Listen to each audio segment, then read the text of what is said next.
కామము ఎప్పుడు పట్టుకుంటుందో ఎవ్వరికీ తెలియదు. ఏదో చిన్న సంకల్పంగా వస్తుంది, అది సత్సంకల్పం అనుకోండి, మంచి గొడవ లేదు. నేను బాగా సంగీతం నేర్చుకోవాలి అనో పట్టుదల వచ్చింది అనుకోండి, మంచిది. నేను ఏది ఏమైనా సరే భ్రమరాంబాష్టకం కాగితం లేకుండా చదవాలన్నాను అనుకోండి, మంచిది. కానీ అక్కర్లేని విషయాల వైపుకి వెళ్ళిపోయింది అనుకోండి, అది తిప్పేస్తుంది. అలా తిప్పేయడం మొదలెట్టింది అనుకోండి,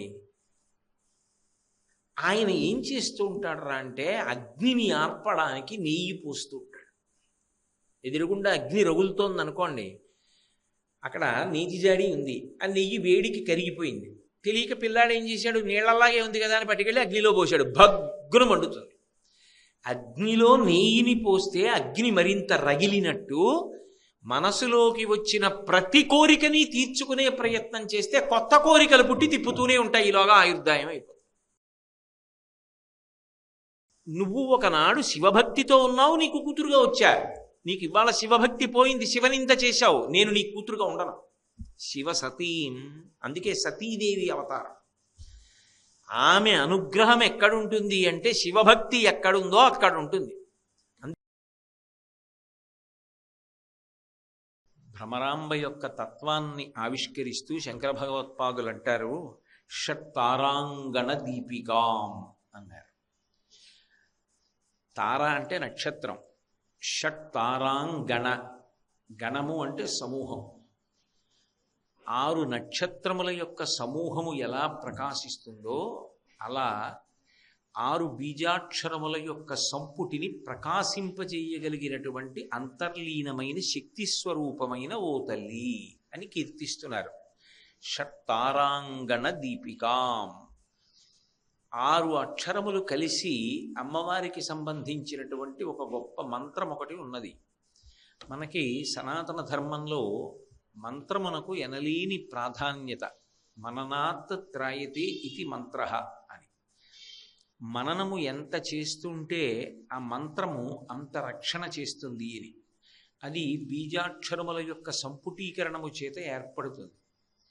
ఆ మంత్రమునకు విస్ఫోటన శక్తి ఉన్న కారణం చేత ఆ మంత్రాన్ని జపం చేస్తే ఏ మంత్రాధిష్టాన దేవతని ఉద్దేశించి ఆ బీజాక్షరముల యొక్క సమూహముగా కూర్చబడినటువంటి మంత్రస్వరూపం ఉంటుందో ఆ అధిష్టాన దేవత యొక్క దర్శనము, ఆమె యొక్క పరిపూర్ణమైనటువంటి అనుగ్రహము సంప్రాప్తిస్తాయి.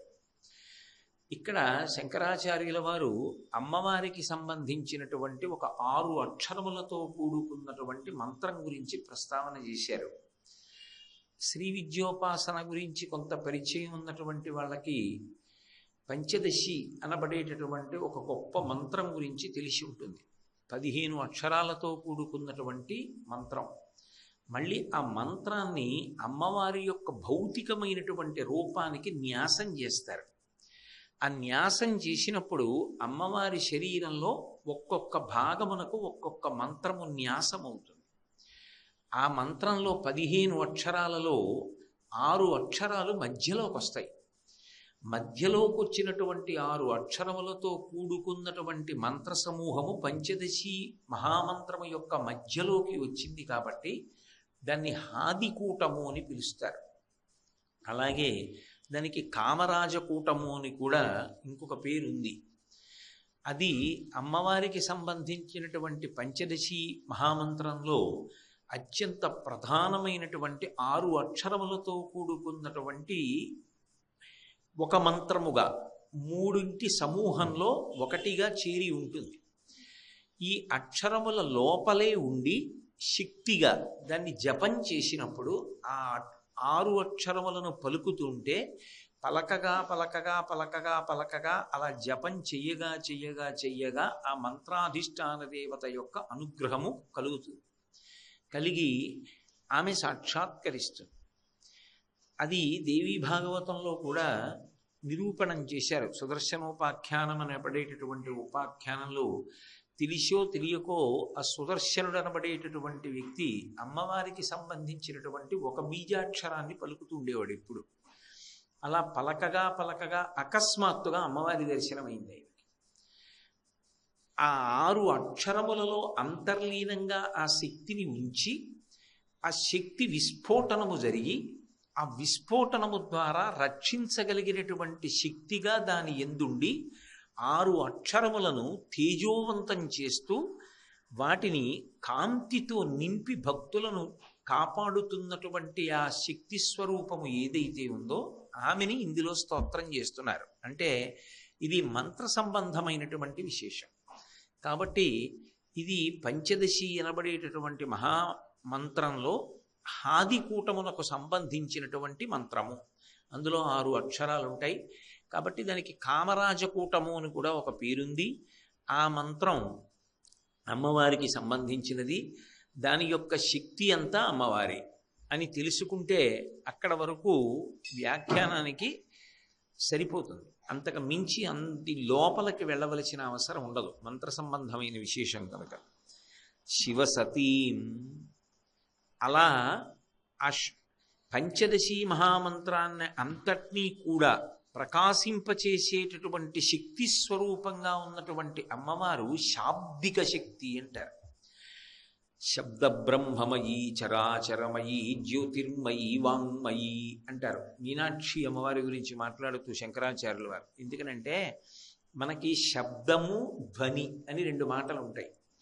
శబ్దము అంటే అర్థముతో కూడుకుని ఉన్నది ఏది ఉందో దానిని శబ్దము అంటారు.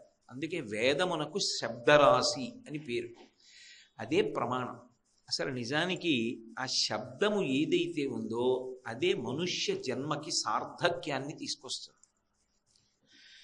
శబ్దము వలననే కదా ఒకరిలో ఉన్న భావము ఇంకొకరిలోకి వెడుతోంది. శబ్దము ద్వారానే కదా మాటల ద్వారానే కదా ఎంత కష్టంలో ఉన్నవాడికి శాంతి కల్పిస్తున్నాం. ఆ శబ్దమునందు అంతర్లీనమైనటువంటి శక్తి స్వరూపంగా ఉండి భావనలు అర్థమయ్యేటట్టుగా ఒకరికి ఇంకొకరికి అవగాహన స్వరూపముగా నిలబడగలిగినటువంటి శక్తి అనుభవమునకు తెలుస్తుంది, కానీ భౌతికముగా అందదు. నేను అన్న మాట మీరు పట్టుకున్నారో లేదు.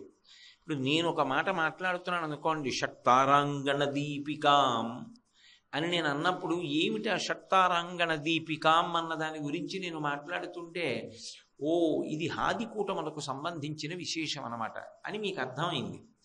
కానీ నాలో కదిలినటువంటి భావం కానీ ఆ భావము శబ్దస్వరూపాన్ని పొందడం కానీ ఆ శబ్దము వాయువులో ప్రవేశించి రూపాన్ని పొందకుండా బయలుదేరి తరంగముల రూపంలో రావడం కానీ అది చెవిగుండా లోపలికి వెళ్ళినప్పుడు కర్ణభేరి గ్రహించి మనసుకి అందిస్తే నేను ఆవిష్కరించిన భావం మీకు తెలిసి మన ఇద్దరి మధ్య ఒక సమన్వయం ఏర్పడి ఇప్పుడు మాకు ఇది తెలిసింది అని అనడానికి హేతువైనది ఏది అంటే శబ్దము. ఆ శబ్దము ద్వారా అందుతోంది. ఇప్పుడు ఇది అనుభవంలోకి వస్తుంది. నేను చెప్పాను, మీరు విన్నారు, నేను చెప్పింది మీకు అర్థమైంది, అక్కడ వరకు తెలుస్తుంది. కానీ అసలు నాలో దీనికి సంబంధించిన ఈ భావాన్ని ఆవిష్కరించింది ఎవరు? వ్యక్తమవడానికి శబ్దస్వరూపంగా బయటికి వచ్చిందెవరు? ఆ ప్రయాణం చేసి అందరి చెవులలోంచి లోపలికి వెళ్ళిందెవరు? వెళ్ళి నేను చెప్పింది మీకు అర్థమైంది అనేటట్టుగా సభాపతిభ్యశ్చ ఓ నమో నమో అంటుంది యజుర్వేదం. సభాపతి చెప్పినది సభకు అర్థమైనది అని 2 ఏకీకృతమయ్యేటట్టుగా నాకు ఏది తెలుసో అది మీకు తెలిసేటట్టుగా చేస్తున్నటువంటి ఆ శక్తి కనపడుతోందా? అనుభవములోకి వస్తోందంతే. శబ్దము అనుభవములోకి వస్తుంది. పృథివీ ఉందనుకోండి, అనుభవమునకు అందుతుంది, కంటితో చూడవచ్చు. అగ్ని ఉందనుకోండి, అనుభవంలోకి అందుతుంది, వేడిగా ఉందని కంటితో చూడవచ్చు. వాయువు ఉందనుకోండి, అనుభవంలో తెలుస్తుంది గాలేస్తోందని, కంటితో చూడగలరా? చూడలేరు. పంచభూతములే అయి ఉండొచ్చు, కానీ కొన్ని భూతముల యొక్క అనుభూతిని పొందగలరేమో కానీ వాటిని కంటితో దర్శనం చేయడం కుదరదు. నీరుంది, కంటితోనూ చూడవచ్చు, అనుభవమును పొందవచ్చు. నీళ్లలోకి దిగాను తెలుస్తుంది, గాలి తెలియదు, ఆకాశము తెలియదు. ఒకదానికన్నా ఒకటి సూక్ష్మభూతములవుతాయి. కొన్ని అనుభవంలోకి వస్తాయంతే. కానీ శబ్దమనబడేటటువంటి శక్తి యొక్క విస్ఫోటన శక్తి ఉన్నదే, అది మనిషి యొక్క జన్మకి సార్థక్యాన్ని కల్పిస్తుంది. ఎన్నో చదువుకోవడం కన్నా సారవంతమైనటువంటి విషయాన్ని విని తెలుసుకోవడం చాలా చాలా తేలిక.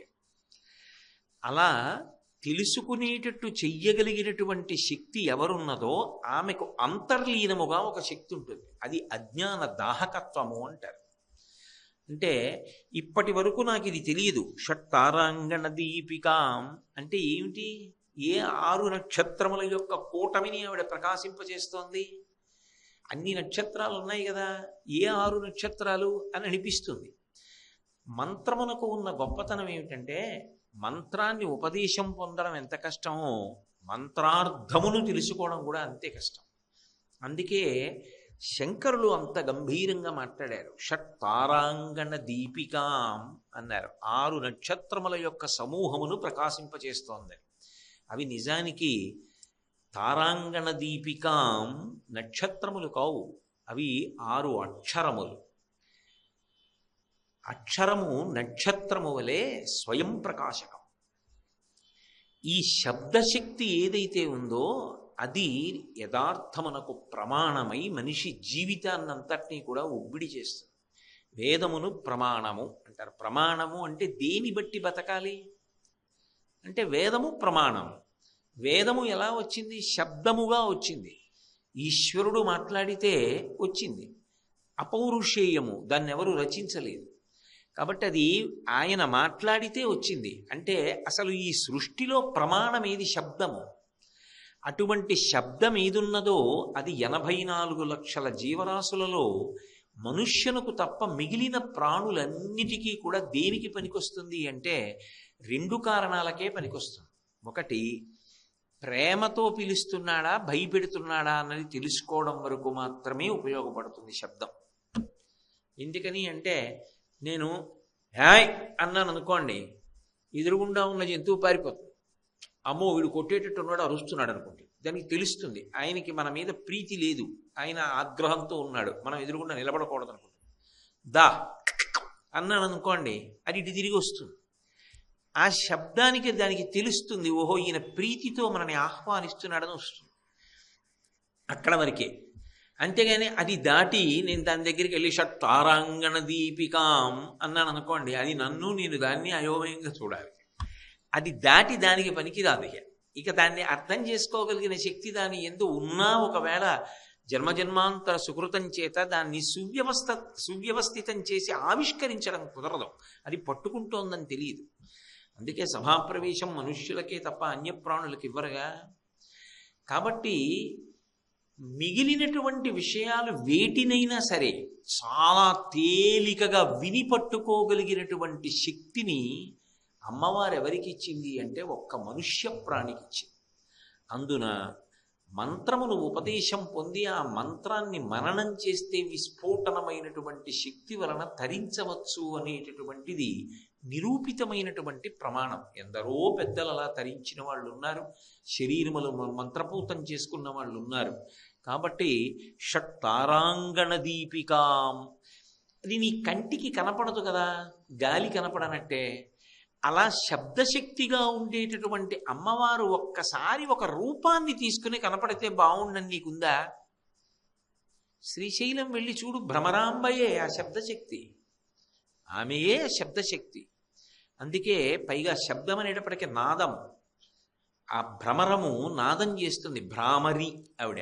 అందుకని ఆవిడ దేవాలయం వెనక ఎప్పుడూ ఆ తుమ్మెద యొక్క నాదము వినపడుతోంది.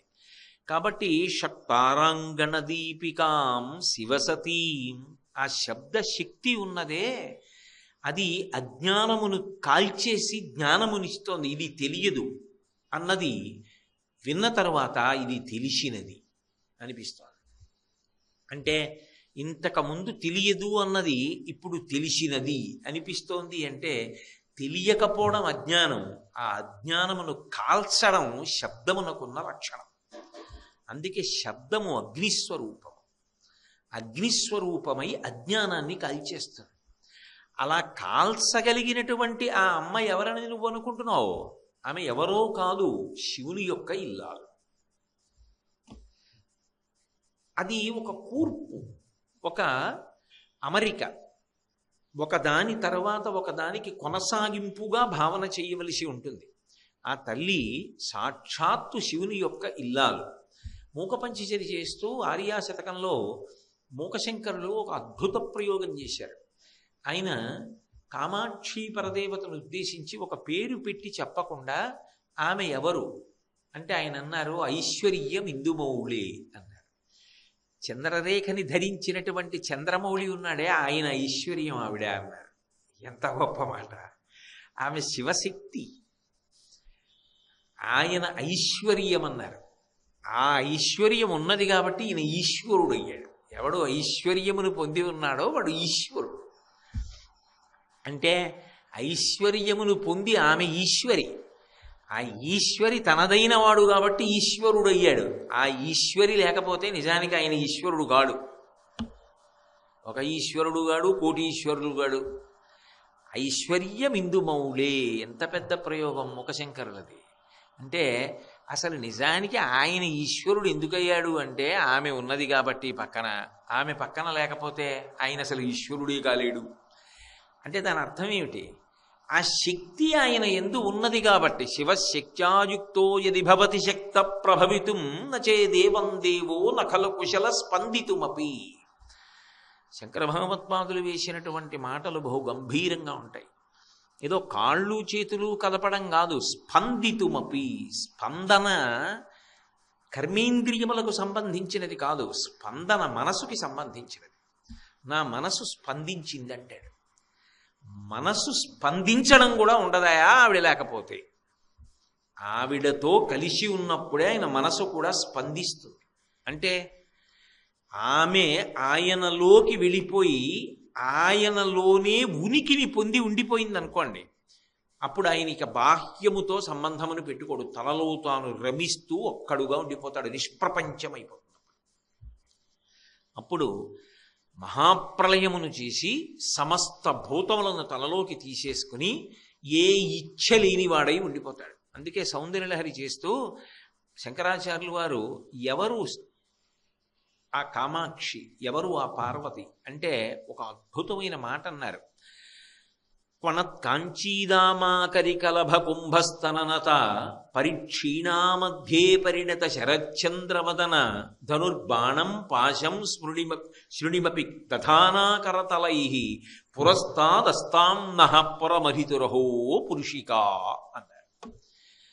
నేనున్నాననుకోండి, గాఢ నిద్రలో ఉన్నాననుకోండి, నేను అన్న భావన ఉండదు. నాకు తెలివి వచ్చిందనుకోండి, నా మొదటి భావన ఏదంటే నేను అన్న భావన ఒకటి వస్తుంది. నేను ఏం చేయాలి ఇవాళ? నేను వస్తే నాది బోల్డ్ అని వస్తాయి. ఇవాళ నేను చేయవలసినవి ఏమున్నాయి? అక్కడ ఆ పని చేయాలి, ఈ పని చేయాలి, సాయంకాలం ఇక్కడికి వెళ్ళాలి, పొద్దున్న ఇక్కడికి వెళ్ళాలి, మధ్యాహ్నం ఇక్కడికి వెళ్ళాలి. ఒక్క నేనుని ఆశ్రయించి ఇవన్నీ ఉంటాయి.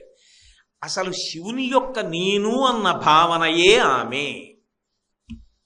ఆ భావన రూపుదాల్చి ఎదురుగుండా మాకు నిలబడుగాక. పురస్తాదస్తాం నః, నః అంటే మాకు ఒక్కడికి కాదు, పురస్తాదస్తాం నః పురమధితురహో పురుషికా.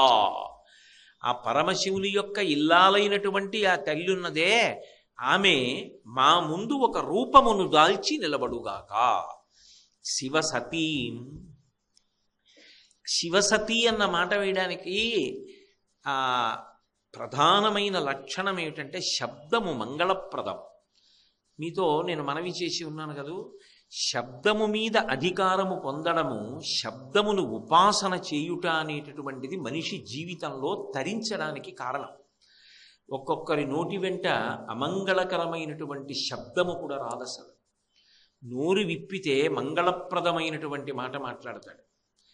ఏదైనా ఒక భావావిష్కారం చెయ్యవలసి వస్తే ఏ విధమైనటువంటి అయోమయం లేకుండా, తొట్టుబాటు లేకుండా ఆ భావాన్ని శబ్దములో పొదివి పట్టుకునేటట్టుగా అక్షరములను సమూహములుగా పేర్చి వాక్య నిర్మాణం చేసి ఆవిష్కరిస్తాడు. అది ప్రజ్ఞ. ఆ ప్రజ్ఞగా కదిలేది కూడా ఎవరు అంటే ఆ తల్లి. ఎక్కడెక్కడ కదలికలున్నా ఆ తల్లి యొక్క స్వరూపమే తప్ప కదలికలన్నీ ఆగిపోయాయి అనుకోండి, ఎవరి యందు ఆగిపోయాయో, ఎవరి యందు కదిలాయో వాడు శివుడు. నేను అన్న మాట మీకు బాగా అర్థం కాలేదేమో. నేను మీకు ఒక ఉదాహరణ చెప్తే పట్టుకుంటారు. నేను ఒక తటాకం దగ్గరికి వెళ్ళి నిలబడి చూశాను. అద్దం ఎలా ఉంటుందో అలా ఉంది. దాని అడుగున ఉన్న ఆ కుళ్ళిపోయిన ఆకులు, రాళ్ళు, పెంకులు ఇవన్నీ కూడా కనపడుతున్నాయి. ఆ తటాకంలో ఏమీ కదలిక లేదు. అద్దం పెడితే ఎలా ఉంటుందో అలా ఉంది. ఇప్పుడు అలా కదలిక లేకుండా ఉన్నటువంటి సరోవరాన్ని శివుడు అంటాడు. ఇప్పుడు నేను ఒక చిన్న బెడ్డబొక్కోటి తీసి ఆ సరోవరంలో వేశా. అసలు ఇది అద్దమా నీరా అని అనుమానం వచ్చి బెడ్డ ముక్క వేశాను. ఇప్పుడు ఎక్కడ బెడ్డ ముక్క వేశానో అక్కడ తరంగములు వస్తాయి, నీటిలో కదలికలు వచ్చాయి. ఎక్కడొచ్చాయి కదలికలు? నీటిలో వచ్చాయి. నీరు లేని తరంగము లేదు, తరంగము లేని నీరు ఉంటుంది. కెరటములు లేని సముద్రం ఉంటుంది, సముద్రం లేకుండా కెరటాలు ఉండవు. ఇప్పుడు ఆ తరంగములు బయలుదేరి వచ్చాయి. ఎక్కడొచ్చాయి? ఆ తటాకములోనే వచ్చాయి. అలా ఒడ్డుకి వెళ్ళినటువంటి తరంగాలు మళ్ళీ ఒక 5 నిమిషాల తర్వాత ఆ తటాకములోనే లీనమైపోయి తరంగములు లేకుండా మళ్ళీ అద్దంలా అయిపోయి. అంటే కదలిక ఎక్కడొచ్చింది? శివుడిలో వచ్చింది. కదలిక ఎందులోకి అణిగిపోయింది? శివుడిలోకి అణిగిపోయింది. అందుకని శివసతీం, ఈ కదలికలన్నీ, ఈ శక్తి అంతా ఎవరిని ఆశ్రయించి ఉంటుంది అంటే శంకరుణ్ణి ఆశ్రయించి ఉంటుంది. అందుకే వాళ్ళిద్దరూ ప్రకృతి పురుషులై ఉంటారు. శివసతీం, సతీం అన్న శబ్దానికి ఉన్నటువంటి గొప్పతనం ఏమిటంటే ఆమె అంత శక్తివంతురాలయ్యుండి కూడా ఆయనతో కలిసి ఉండని నాడు ప్రయోజనమును ఆవిష్కరించారు. మళ్ళీ కొంచెం మీ మాట యోమయంగా ఉంది అంటారేమో. నా దగ్గర గంటకి 100 కిలోమీటర్ల వేగంతో వెళ్ళిపోగలిగినటువంటి ఒక 4 చక్రములు కలిగిన వాహనం ఉంది. ఇప్పుడు ఈ కారు చాలా మంచిదే కానండి, ఇది కదలటం లేదు ఈ మధ్య, ఇది పాడైంది అన్నారనుకోండి, అది ఎక్కి ప్రవచనానికి వస్తానా? రాను. కదలగలిగినటువంటి పరిగెత్తగలిగిన ఇంజిన్ ఉంది, కారు లేదండి అన్నారు. ఇంజిన్ ఒకటి ఉంటే పనికొస్తుందా? ఇంజను కారు కలిపి ఉన్నాయి, కావలసినప్పుడు వెడుతుంది, అవసరమైతే ఆగుతుంది అన్నారు. అది ఎక్కి ప్రవచనానికి వస్తారు. హార్స్ పవర్ అంటారు. అందుకే అదే కాళిదాస మహాకవి అశ్వధాటిలో వాడాడు, ఘోటి కులాధధిక ధాటి అని. ఆశ్విక శక్తి అంటామే, కారుని ఆశ్రయించినటువంటి శక్తి, పాలని ఆశ్రయించినటువంటి పోషణ శక్తి, నీటిని ఆశ్రయించిన దాహమును తీర్చగలిగిన శక్తి, అగ్నిని ఆశ్రయించిన దాహక శక్తి, ఆయనను ఆశ్రయించి ఆమె ఉంటుంది. అందుకే బాహ్యంలో మీరు ఎప్పుడైనా పురాణాన్ని చూశారనుకోండి, ఇదే జరగనిది కాదు, జరిగినదే బయట పరిశీలనం చేస్తే ఆమె ఎప్పుడూ కూడా ఆయనను ఆశ్రయించి ఉంటుంది. ఆయనను తక్కువ చేయడం ఆమె అంగీకరించదు. అందుకే మీరు చూడండి, దక్షయజ్ఞ ధ్వంసం జరిగినప్పుడు ఆమె దక్షుని యొక్క కుమార్తెగా ఉండడానికి ఒప్పుకోకపోవడానికి ఒక కారణం ఉంది. దక్షుడికి కూతురుగా రావడం వచ్చింది. ఎందుకు వచ్చింది అంటే ఎంతమందికైనా ఆవిడ కూతురుగానే వస్తుంది. అసలు నిజంగా చెప్పాలి అంటే ఎక్కడెక్కడ కూతురున్నా ఆవిడే. నా కూతురైనా ఆవిడే, మీ కూతురైనా ఆవిడే, మీ అందరూ ఆవిడే. ఎక్కడ కూతురున్నా ఆవిడే. కానీ ఆమె మాత్రం ఒక్క శంకరుడికి భార్య. ఎంతమందికైనా కూతురుగా రావడానికి అంగీకరిస్తుంది. అందుకే ఒకప్పుడు కాత్యాయన మహర్షికి వచ్చింది కాత్యాయని, భృగువుకి కూతురుగా వచ్చింది భార్గవి, హిమవంతుడికి కూతురుగా వచ్చింది హైమవతి, ఆకాశరాజుకి కూతురుగా వచ్చింది పద్మావతి, జనక మహారాజు గారి కూతురుగా వచ్చింది సీతమ్మ, పర్వతరాజపుత్రిగా వచ్చింది పార్వతి. కానీ ఆమె భర్త మాత్రం పరమాత్మయే, ఆయనను ఆశ్రయించి ఉంటుంది. ఇందులో శివసతీం అనుగమిస్తుంది. ఆమె భర్తృ నిందని ఒక్కదాన్ని మాత్రం ఆవిడ భరించదు. ఆమెకి ఎంత భరించగలిగిన శక్తి ఉంటుంది అంటే ఈ సమస్త ప్రాణులను భరించగలదు. భర్తృ నిందని మాత్రం ఆమె అంగీకరించదు. అందుకే దక్ష ప్రజాపతి శివనింద చేశాడనుకోండి, ఆమె సభామధ్యంలో ప్రతిజ్ఞ చేసింది, నరుడజ్ఞానమునన్ భుజించిన జుగుప్సంబైన యన్నంబు సయ్యన వెళ్ళించి పవిత్రుడైన గతి దుష్టాత్ముండవై ఈశ్వరున్ అఘను దూషించిన నీ తనూభవ అనంగానోర్వ హేయభాజనమైన ఈ శరీరమున్ విడిచి భాస్వచ్యుద్ధి ప్రాపించదన్. ఒకప్పుడు నువ్వు శివభక్తిని పొంది ఉన్నావు, నీకు కుమార్తెగా వచ్చి కీర్తి తెచ్చా, దాక్షాయణి అని పేరు పెట్టుకున్న, దక్షుడి కూతురు అని లోకానికి తెలియాలని. నేను ఇదే శరీరంతో ఉంటే ఎక్కడికి వెళ్ళినా దాక్షాయణి అంటారు. నువ్వు ఇప్పుడు శివనింద చేశావు కాబట్టి ఇక ఈ శరీరంతో ఉంటే దాక్షాయణి అని పిలుస్తారు, నీకు ఇక ఆ గౌరవం దక్కడానికి వీల్లేదు. అందుకే ఆమె ఉపమానం ఏం చెప్పిందంటే, నరుడు అజ్ఞానమునన్ భుజించిన జుగుప్సంబైన యన్నంబు సయ్యన వెళ్ళించి పవిత్రుడైన గతి. ఎంత బాగుందే పులుసు, ఇవాళ చాలా బాగా పెట్టావు అన్నాడు మధ్యాహ్నం భోజనానికి వచ్చి. ఇంకో మాట కలుపుకోండి, ఇంకో మాట కలుపుకోండి అని పోసింది. కలుపుకున్నాడు, అయిపోయింది. కొద్దిగా ఉంది, పెరుగన్నంలో నంచుకుంటాను పోసేయన్నాడు. ఆఖరి నాకు ఇన్నెత్తి గరిట్లో పోస్తోంది, అందులో బల్లిపిల్ల ఉంది. అయ్యో అంత బాగున్న పులుసు ఇప్పుడు నేను లోపలికి వెళ్ళిపోయింది, నేను వదలను సుమా అంటాడా? నరుడు అజ్ఞానమునన్ భుజించిన జుగుప్సంబైన యన్నంబు, బల్లిపడ్డ పులుసు నోట్లో వేలు పెట్టి కక్కేస్తాడు. సయ్యన వెళ్ళించి పవిత్రుడైన గతి, ఇక అది లోపల ఉండడానికి వీల్లేదు. నువ్వు ఒకనాడు శివభక్తితో ఉన్నావు, నీకు కూతురుగా వచ్చా. నీకు ఇవాళ శివభక్తి పోయింది, శివనింద చేశావు, నేను నీ కూతురుగా ఉండను. శివ సతీం, అందుకే సతీదేవి అవతారం. ఆమె అనుగ్రహం ఎక్కడుంటుంది అంటే శివభక్తి ఎక్కడుందో అక్కడ ఉంటుంది. అందుకే మనం సాధారణంగా ఎవరైనా శరీరం వదిలిపెడుతూ చెప్పిన మాట ఏదుందో అది ఇక ప్రమాణంగా స్వీకరిస్తారు, మరణవాంగ్మూలం అంటూ ఉంటారు. ఆమె సతీదేవిగా అవతార పరిసమాప్తి చేస్తూ లోకానికో సందేశం ఇచ్చింది. భవో నహోద్భీష్టి శివం శివే తరహ. నువ్వు శివుణ్ణి ద్వేషించావు, నీకు శివం ఉండదు, నీకు మంగళం ఉండదు, నీకు శుభములు జరగడానికి అవకాశం లేదు. ఇక పైన నీకు అన్ని అశుభములే జరుగుతాయి. అంతే. అది జరిగిందా లేదా? దక్షుడికి కంఠం కూడా పోయింది కదూ. తర్వాత మళ్ళీ శివానుగ్రహం కలిగితే ఏదో ఆ గొర్రెపోత కంఠం తీసుకొచ్చి పెట్టారు. కాబట్టి ఆ తల్లి శివుని యొక్క భక్తి ఉన్నంతకాలం ఆయనకి కూతురుగా ఉంది. శివభక్తి తొలగిపోతే ఆమె వెంటనే విడిచిపెట్టేసింది.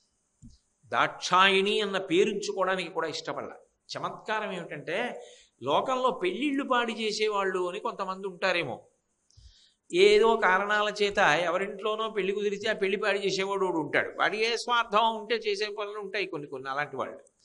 కానీ నాకు తెలిసినంత వరకు ఈ లోకంలో తన పెళ్లి పాడు చేసుకోవడానికి ప్రయత్నం చేసిన తానే అయిన వాడు శివుడు ఒక్కడే.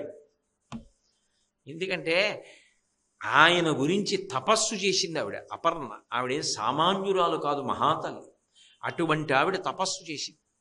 ఇంత తపస్సు చేస్తే మేనకా హిమవంతులు త్రికరణ శుద్ధిగా కన్యాదానం చేద్దామని అంతకు ముందు అనుకున్నా ఆయన ఒక గొప్ప పరీక్ష పెట్టాడు ఆవిడికి. పార్వతీదేవి దగ్గరికి వెళ్ళి ఒక బ్రహ్మచారి రూపంలో వెళ్ళాడు.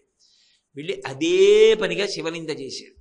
నువ్వు చూస్తే ఇంత అందంగా ఉంటావు, నువ్వు చూస్తే ఇంత లాలిత్యంగా ఉంటావు, ఇన్ని భూషణాలు వేసుకుంటావు, ఆయన ఎక్కడ దొరికాడమ్మా నీకు? ఆయనేమో నువ్వు పెళ్ళవగానే గృహప్రవేశం శ్మశానంలో చెయ్యాలి, రుద్రభూమిలో ఉంటాడు, ఒంటి నిండా పాములేసి కూర్చుంటాడు.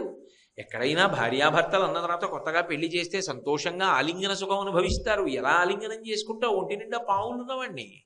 ఇద్దుకొచ్చింది ఆయన గురించి తపస్సు కూడా ఏమిటి అని చెప్పినవాడు శంకరుడే.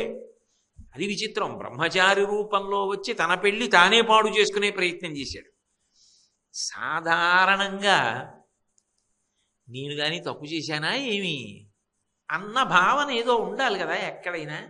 ఏమిటి అలా అంటాడు అనాలి కదా. ఆవిడ అలా అనలేదు, అంత సాత్వికంగా ఏం మాట్లాడలేదు. ఆవిడ చెలికెత్తెళ్ళందరినీ పిలిచి శివమహాపురాణంలో వీరభద్ర విజయం అని పోతన గారు చేశారు. అద్భుతమైనటువంటి స్థాయిలో ఆ పార్వతీ కళ్యాణాన్నంతటిని ఆయన తెలుగులో రచన చేశారు. అందులో పార్వతీదేవి తన చెలికెత్తెల్ని పిలిచి ఒక మాట అంటుంది. వీడు అసలు ఎక్కడి నుంచి వచ్చాడు?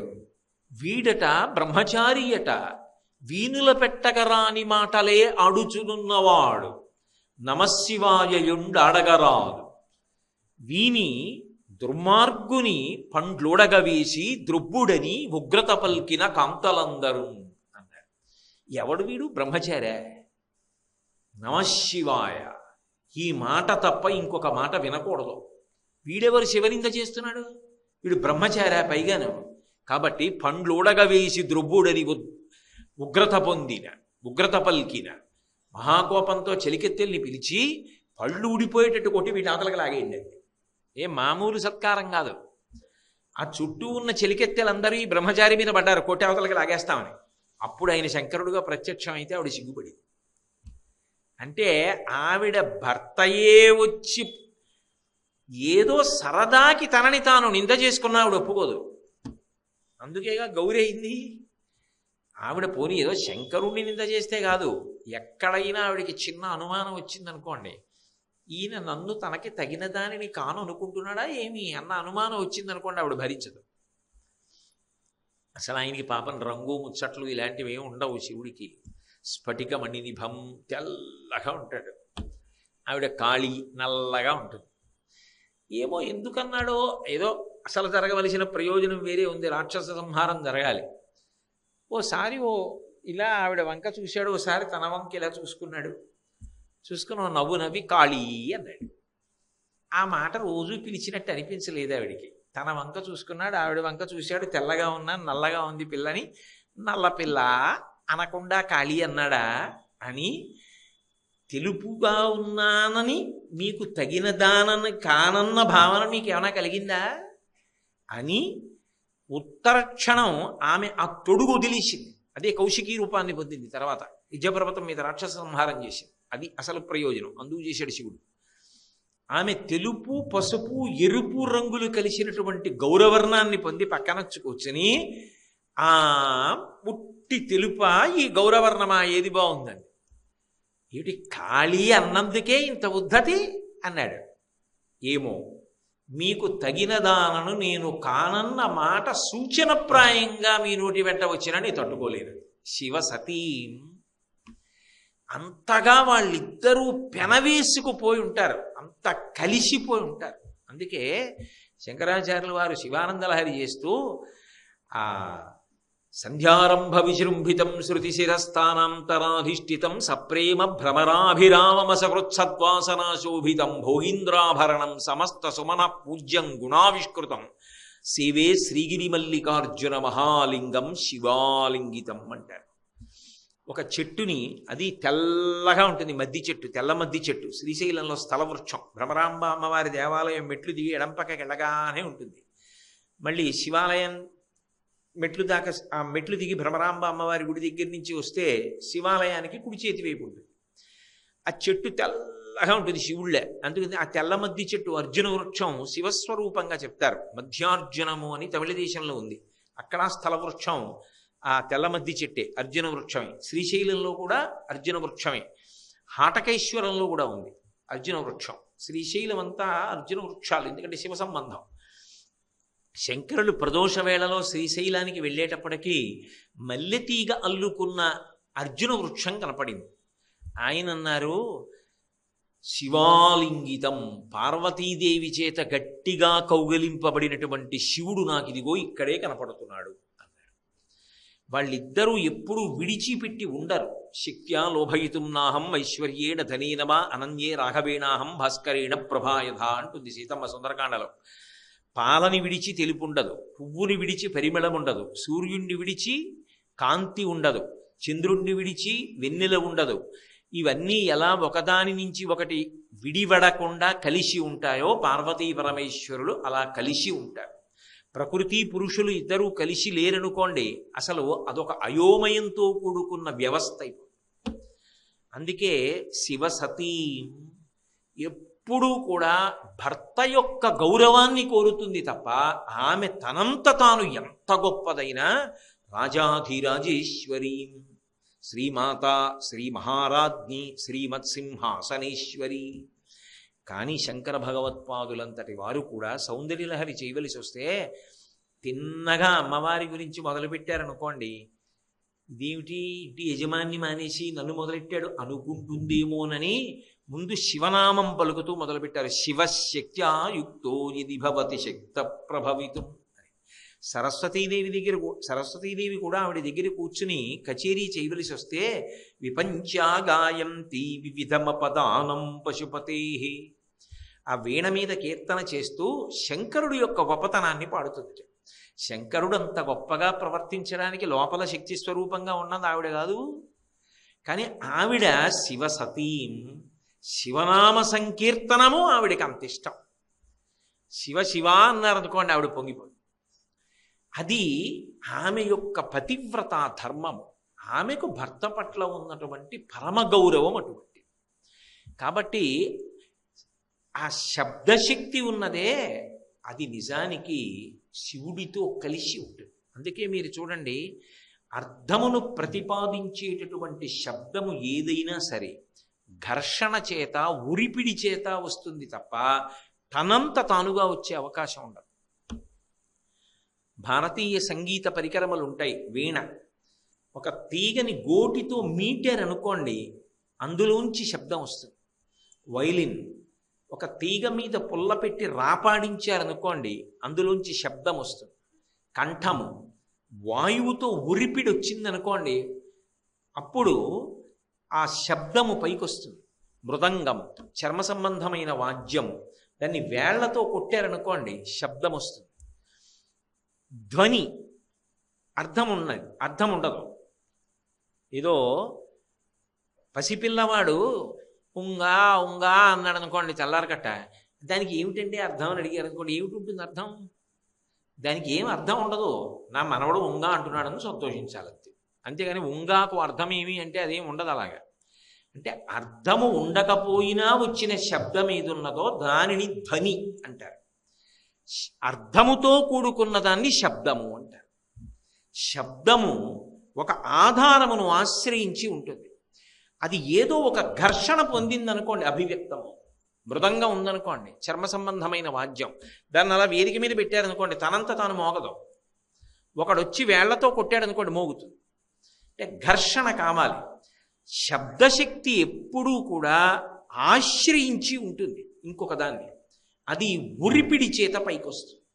ప్రకృతి పురుషులు ఎలా ఉంటారో శబ్దము కూడా అంతే. శబ్ద బ్రహ్మమయీ చరాచరమయీ జ్యోతిర్మయీ వాంగ్మయీ. అయితే చాలా గొప్ప విషయం ఏమిటంటే, ఈ శబ్దము చివర లయం ఎక్కడైపోతుంది అంటే, ఎక్కడ నుంచి శబ్దములు ఉత్పన్నమవుతాయో అక్కడికి వెళ్ళిపోయి లయమైపోతుంది. దాన్ని నాదోపాసన అంటారు. నాదోపాసనము అన్న మాటకి సంగీతంలో గొప్పతనం ఎక్కడొస్తుందంటే, అక్కడ ఇక పాట ఉండదు. నాదోపాసన చేసినటువంటి విద్వాంసుడు ఏం చేస్తాడంటే, పాట పాడి పాడి పాడి పాడి పాడి గొప్ప భావోద్వేగాన్ని పొంది, ఆ ఉద్వేగమునందు ఈ లోపలే భగవతి యొక్క దర్శనాన్ని చేసి ఒక్కసారి ఆ శబ్దాన్ని ఆపేస్తాడు. ఆపేసి శబ్దములన్నీ ఎక్కడ ప్రారంభమవుతున్నాయో ఆ స్థానమునందు తాను లయమై నిలబడతాడు. అది నాదోపాసన. ఆ నాదము భ్రామరీ నాదము. కాబట్టి ఆ తల్లి బాహ్యమునందు చూశారా మహాపతివ్రత, శివుణ్ణి విడిచిపెట్టి ఉండదు. ఆంతరమునందు చూశారా ఆమె శబ్దశక్తి ఆధారముతో కలిసి ఉంటుంది. అంటే ఈ శ్లోకం దగ్గరికి వచ్చేటప్పటికి శంకరాచార్యుల వారు మంత్ర సంబంధమైన విషయంతో మొదలుపెట్టారు కాబట్టి శబ్ద సంబంధమైన విషయాన్ని విస్తరించారు. దాన్ని చాలా అందంగా ఆమె పాతివ్రత్యాన్ని ఆవిష్కరిస్తూ కలిపారు. అందుకని షట్తారాంగణ దీపికాం శివసతీం షడ్వైరి వర్గాపహాం. ఆమె యందు ఒక అద్భుతమైన శక్తి ఉంది. ఇది అనుగ్రహ శక్తి అంటారు. ఒక్కొక్క శక్తికి ఒక్కొక్క అనుగ్రహం ఉంటుంది అమ్మవారికి. ఈ అనుగ్రహ శక్తి ఏం చేస్తుందంటే, ఏవి పతనం చేసేస్తాయో వాటిని సాధన కింద మార్చేస్తుంది. ఇది కలగడం కోసమే అమ్మవారిని ఉపాసన చేస్తారు. నిజానికి దేని కొరకు భగవతిని ఉపాసన చెయ్యాలి? ప్రత్యేకించి శారదా నవరాత్రులు అని ఇప్పుడు ఎందుకు చెయ్యాలి అసలు ఈ 9 రోజులు? అబ్బా 10 రోజులు కుంకుమార్చన అండి, రోజు రావాలా అండి, రోజు కుంకుమార్చన కూర్చోవాలా అండి అన్న పరిమితి ఎందుకు రావాలి? ఎందుకు శారదా నవరాత్రులన్నవి ఈ ఆశ్వీజ మాసంలో ప్రారంభంలో శుక్లపక్షంలో పెట్టారు అంటే, బ్రాహ్మీ ముహూర్తము అని ఒక ముహూర్తం ఉంటుంది, తెల్లవారుజాము కాలం. అది తనంత తానుగా పరమ పవిత్రం. ఆ సమయంలో మనసు లయమై దేన్ని మీరు పట్టుకున్నారో దాన్ని పట్టుకుంటుంది బాగా. ఈ సంవత్సరాన్నంతటినీ కలిపి ఒక రోజుగా మీరు పరిగణన చేస్తే ఈ శారదా నవరాత్రులు వచ్చినటువంటి ఆశ్వీజ మాసానికి సంబంధించినటువంటి మొట్టమొదటి 9 రోజులు బ్రాహ్మీ ముహూర్తంతో సమానం, ఒక సంవత్సరాన్ని రోజుగా పరిగణిస్తే. ఇది అమ్మవారి ఉపాసనతో ప్రారంభం కావాలి. అందుకే మీరు ఒక చమత్కారం చూడండి. అసలు నెలలు చెప్పినప్పుడు మొదటి నెల ఏది? చైత్రం. చైత్రము, వైశాఖము, జ్యేష్ఠము, ఆషాఢము, శ్రావణము అని కదా చెప్తాం. నక్షత్రాలు చెప్పారనుకోండి, మొదటి నక్షత్రం ఏది? అశ్విని. అశ్విని నక్షత్రంతో చంద్రుడు కూడాడు అనుకోండి, ఏ మాసం వస్తుంది? ఆశ్వీజ మాసం వస్తుంది. మొదటి నక్షత్రంతో కూడిన మాసం మొదటికి వచ్చిందా? రాలేదు. 27 నక్షత్రాల్లో 13 అటు 13 ఇటు వదిలితే చిత్తా నక్షత్రంతో కూడితే చైత్రమాసం మొదటికి వచ్చింది. ఉపాసనలో మాత్రం మొదటి మాసం ఏది అంటే ఆశ్వీజ మాసం. అక్కడ మొదలు. అందుకే ముందు గణపతి పూజ భాద్రపద మాసంలో విఘ్నేశ్వరుడికి మహానుభావ ఏ విఘ్నాలు లేకుండా చెయ్యి అని ఆయనకు నమస్కారం పెట్టి శ్రీ గురుభ్యో నమః, ఆషాఢ మాసంలో గురువు గారికి నమస్కారం పెట్టి అమ్మవారి దగ్గరికి వచ్చి కూర్చుంటాడు. ఇది బ్రాహ్మీ ముహూర్తం సంవత్సరంలో. ఇప్పుడు అమ్మవారి ఉపాసన చేశారనుకోండి, ఆ ఉపాసన వలన ఫలితమేమి? నాకు మనవడు పుట్టాలండి, నాకు మనవరాలు పుట్టాలండి, నేను ఆరోగ్యంగా ఉండాలండి, మా ఆవిడ ఆరోగ్యంగా ఉండాలి, నా కుటుంబం సంతోషంగా ఉండాలి, అందరూ సంతోషంగా ఉండాలి. మంచిదే, అందులో తప్పేమీ లేదు, కోరవలసింది. అవి ఒక గృహస్థుకి ఉండవలసినటువంటి అవసరములు. అవి ఇవ్వడం పెద్ద కష్టము కాదు ఆవిడికి. ఆవిడ కామకోటి. అది కాదు, ఆవిడ మనిషి జన్మని మనిషి జన్మగా సార్థక్యమిస్తుంది. అది శారద. అందుకే మొదటి 3 రోజులు మహాకాళి, తర్వాత 3 రోజులు మహాలక్ష్మి, తర్వాత 3 రోజులు మహాసరస్వతి. 9 రోజులు అలా ఉపాసన చేస్తారు సరస్వతీ పూజ అని. ఎందుకని అంటే ముందు మహాకాళీ స్వరూపాన్ని ఉపాసన చేసి దుర్గుణములను వదిలిపెట్టాలి. మహాలక్ష్మి ఉపాసన ద్వారా సుగుణములను అలవరుచుకోవాలి. సరస్వతి అనుగ్రహము వలన సిద్ధిని పొందాలి. అది నవరాత్రి క్రమం. అప్పుడు 9 ఏమైంది? తర్వాత 10లో చేరింది. ఏది 9? అంకెల్లో పెద్దది, సంఖ్యలో చిన్నది 10. 1 పక్కన 0 అయిపోయింది. ఏదా 1? పరమాత్మ. దాని పక్కన పూర్ణత్వాన్ని పొందింది. పూర్ణమద పూర్ణమిదం పూర్ణాత్ పూర్ణముదచ్యతే పూర్ణస్య పూర్ణమాదాయ పూర్ణమేవావశిష్యతే. అందుకు నవరాత్రులు. రాత్రి ఏం చేస్తాం? పడుకుంటాం అప్పుడు ఇప్పుడు కూడా. మరి రాత్రులు ఏమిటి? రాత్రి అంటే చీకటి. చీకటిలో ఉన్న వస్తువు ఉన్నట్టుగా కనిపించదు, దాని వలన భయం. యథార్థమైన ఆత్మ తెలియకపోవడం వల్ల భయం. అసత్యమైన శరీరము సత్యం అనుకుని అది ఉండాలని కోరుకుంటాడు, కానీ అది ఉండదు, దాని ధర్మం అది వెళ్ళిపోతుంది. అందుకని భయం. అది పోవాలి అంటే, చీకటి పోయి వెలుతురు రావాలి అంటే, ఆ జ్ఞానము కలగాలి అంటే ఈ నవరాత్రులు ఉపాసన చెయ్యి. ఈ నవరాత్రులు ఉపాసన చేస్తే దేవి అనుగ్రహ శక్తి ఎలా వస్తుంది, భ్రమరాంబ ఎలా అనుగ్రహిస్తుంది, అది చెప్తున్నారు శంకరాచార్యులు వారు ఇక్కడ. అది ఆయన అంటారు, షడ్వైరివర్గాపహాం, 6 శత్రువుల యొక్క సమూహమును తొలగిస్తుంది. మీరు బాగా పట్టుకోవాలి. ఎవరు ఆ 6 శత్రువులు? తొలగిస్తే ఏం చేయాలి? దాని స్థానంలో ఇంకొకటి పట్టుకొచ్చి పెట్టేసి దీన్ని తీసేయాలి అక్కడి నుంచి. కామ, క్రోధ, లోభ, మద, మోహ, మాత్సర్యములు, ఈ 6 శత్రువులు. ఈ 6 శత్రువులు ఎవరికి శత్రువులు అంటే నిజానికి జీవుడికి శత్రువులు. వాడు అధపతనం అయిపోవడానికి 6 కారణం అవుతాయి. ఇవ్వాలంటే ఈ శరీరంలో ఉన్నాడు, వచ్చే జన్మలలో వాడు సర్వనాశనం అయిపోయేటట్టుగా చెయ్యగలిగిన వాళ్ళు ఎవరంటే సమస్త పాపములకు మూలమైన వాళ్ళు ఈ 6. వాళ్ళు ఎక్కడి నుంచో బయట నుంచి రారు. కామక్రోధశ్చ లోభశ్చ దేహే తిష్టంతి తస్కరాహ జ్ఞానరత్నాపహారాయ తస్మాత్ జాగ్రత్త జాగ్రత్త. ఇక్కడే కూర్చుని ఉంటారు. అమ్మవారు ఏం చేస్తుంది? ఉపాసన చేస్తే, ఆవిడ్ని స్మరిస్తే, భక్తితో ఆమె మ్రోల నిలబడి నమస్కారం చేస్తే ఈ షడ్వైరివర్గాపహాం వీటిని తీసేస్తుంది. ఎలా తీస్తుంది అంటే ఎలా తీసేసుకోవాలో తెలిసేట్టు చేస్తుంది. అంతే చమత్కారం. అందుకే ఎప్పుడూ కూడా పూజ అంతా అయిన తర్వాత ఏం చెప్తారంటే ప్రచోదయాత్. ఏ లఘు గాయత్రి చెప్పండి, చివర ప్రచోదయాత్ ప్రచోదయాత్ తన్న రుద్ర ప్రచోదయాత్ తన్నో ఏదో దుర్గ ప్రచోదయాత్, ఏదో ఏ దేవతా స్వరూపాన్ని పూజ చేస్తే అది చెప్పి ప్రచోదయాత్, మా బుద్ధులను ప్రేరేపించుగాక. బుద్ధి యందు ప్రేరణ శక్తిగా నిలబడుతుంది. యాదేవి సర్వభూతేషు బుద్ధి రూపేణ సంస్థిత నమస్తస్యై నమస్తస్యై నమస్తస్యై నమో నమః. బుద్ధి ప్రచోదనం అవుతుంది. అయితే ఏమవుతుంది, దీని వలన ఏం పాడవుతున్నాడో తెలుసుకుంటున్నాడు, దీని వలన ఎలా బయటికి రావాలో తెలుసుకుంటాడు. అది అప్పటి వరకు తెలియక మగ్గిపోతాడు. మీకు నేను ఉదాహరణ చూపించాలి అంటే షడ్వైరి వర్గాపహాం కదా. షడ్వైరులలో అంటే 6 శత్రువులలో మొదటి శత్రువు ఎవరో కామము. కామము అనేటటువంటిది ఎందుకు పాడు చేసేయగలిగినటువంటిది అయి ఉంటుంది అంటే, అదొకసారి పుట్టిందనుకోండి, ఎక్కడ పుట్టాలంటే మనసులో పుట్టాలి. అదొకసారి పుట్టిందనుకోండి, పుట్టిన తరువాత అది గిర్ర గిర్ర గిర్ర తిప్పుతుంది.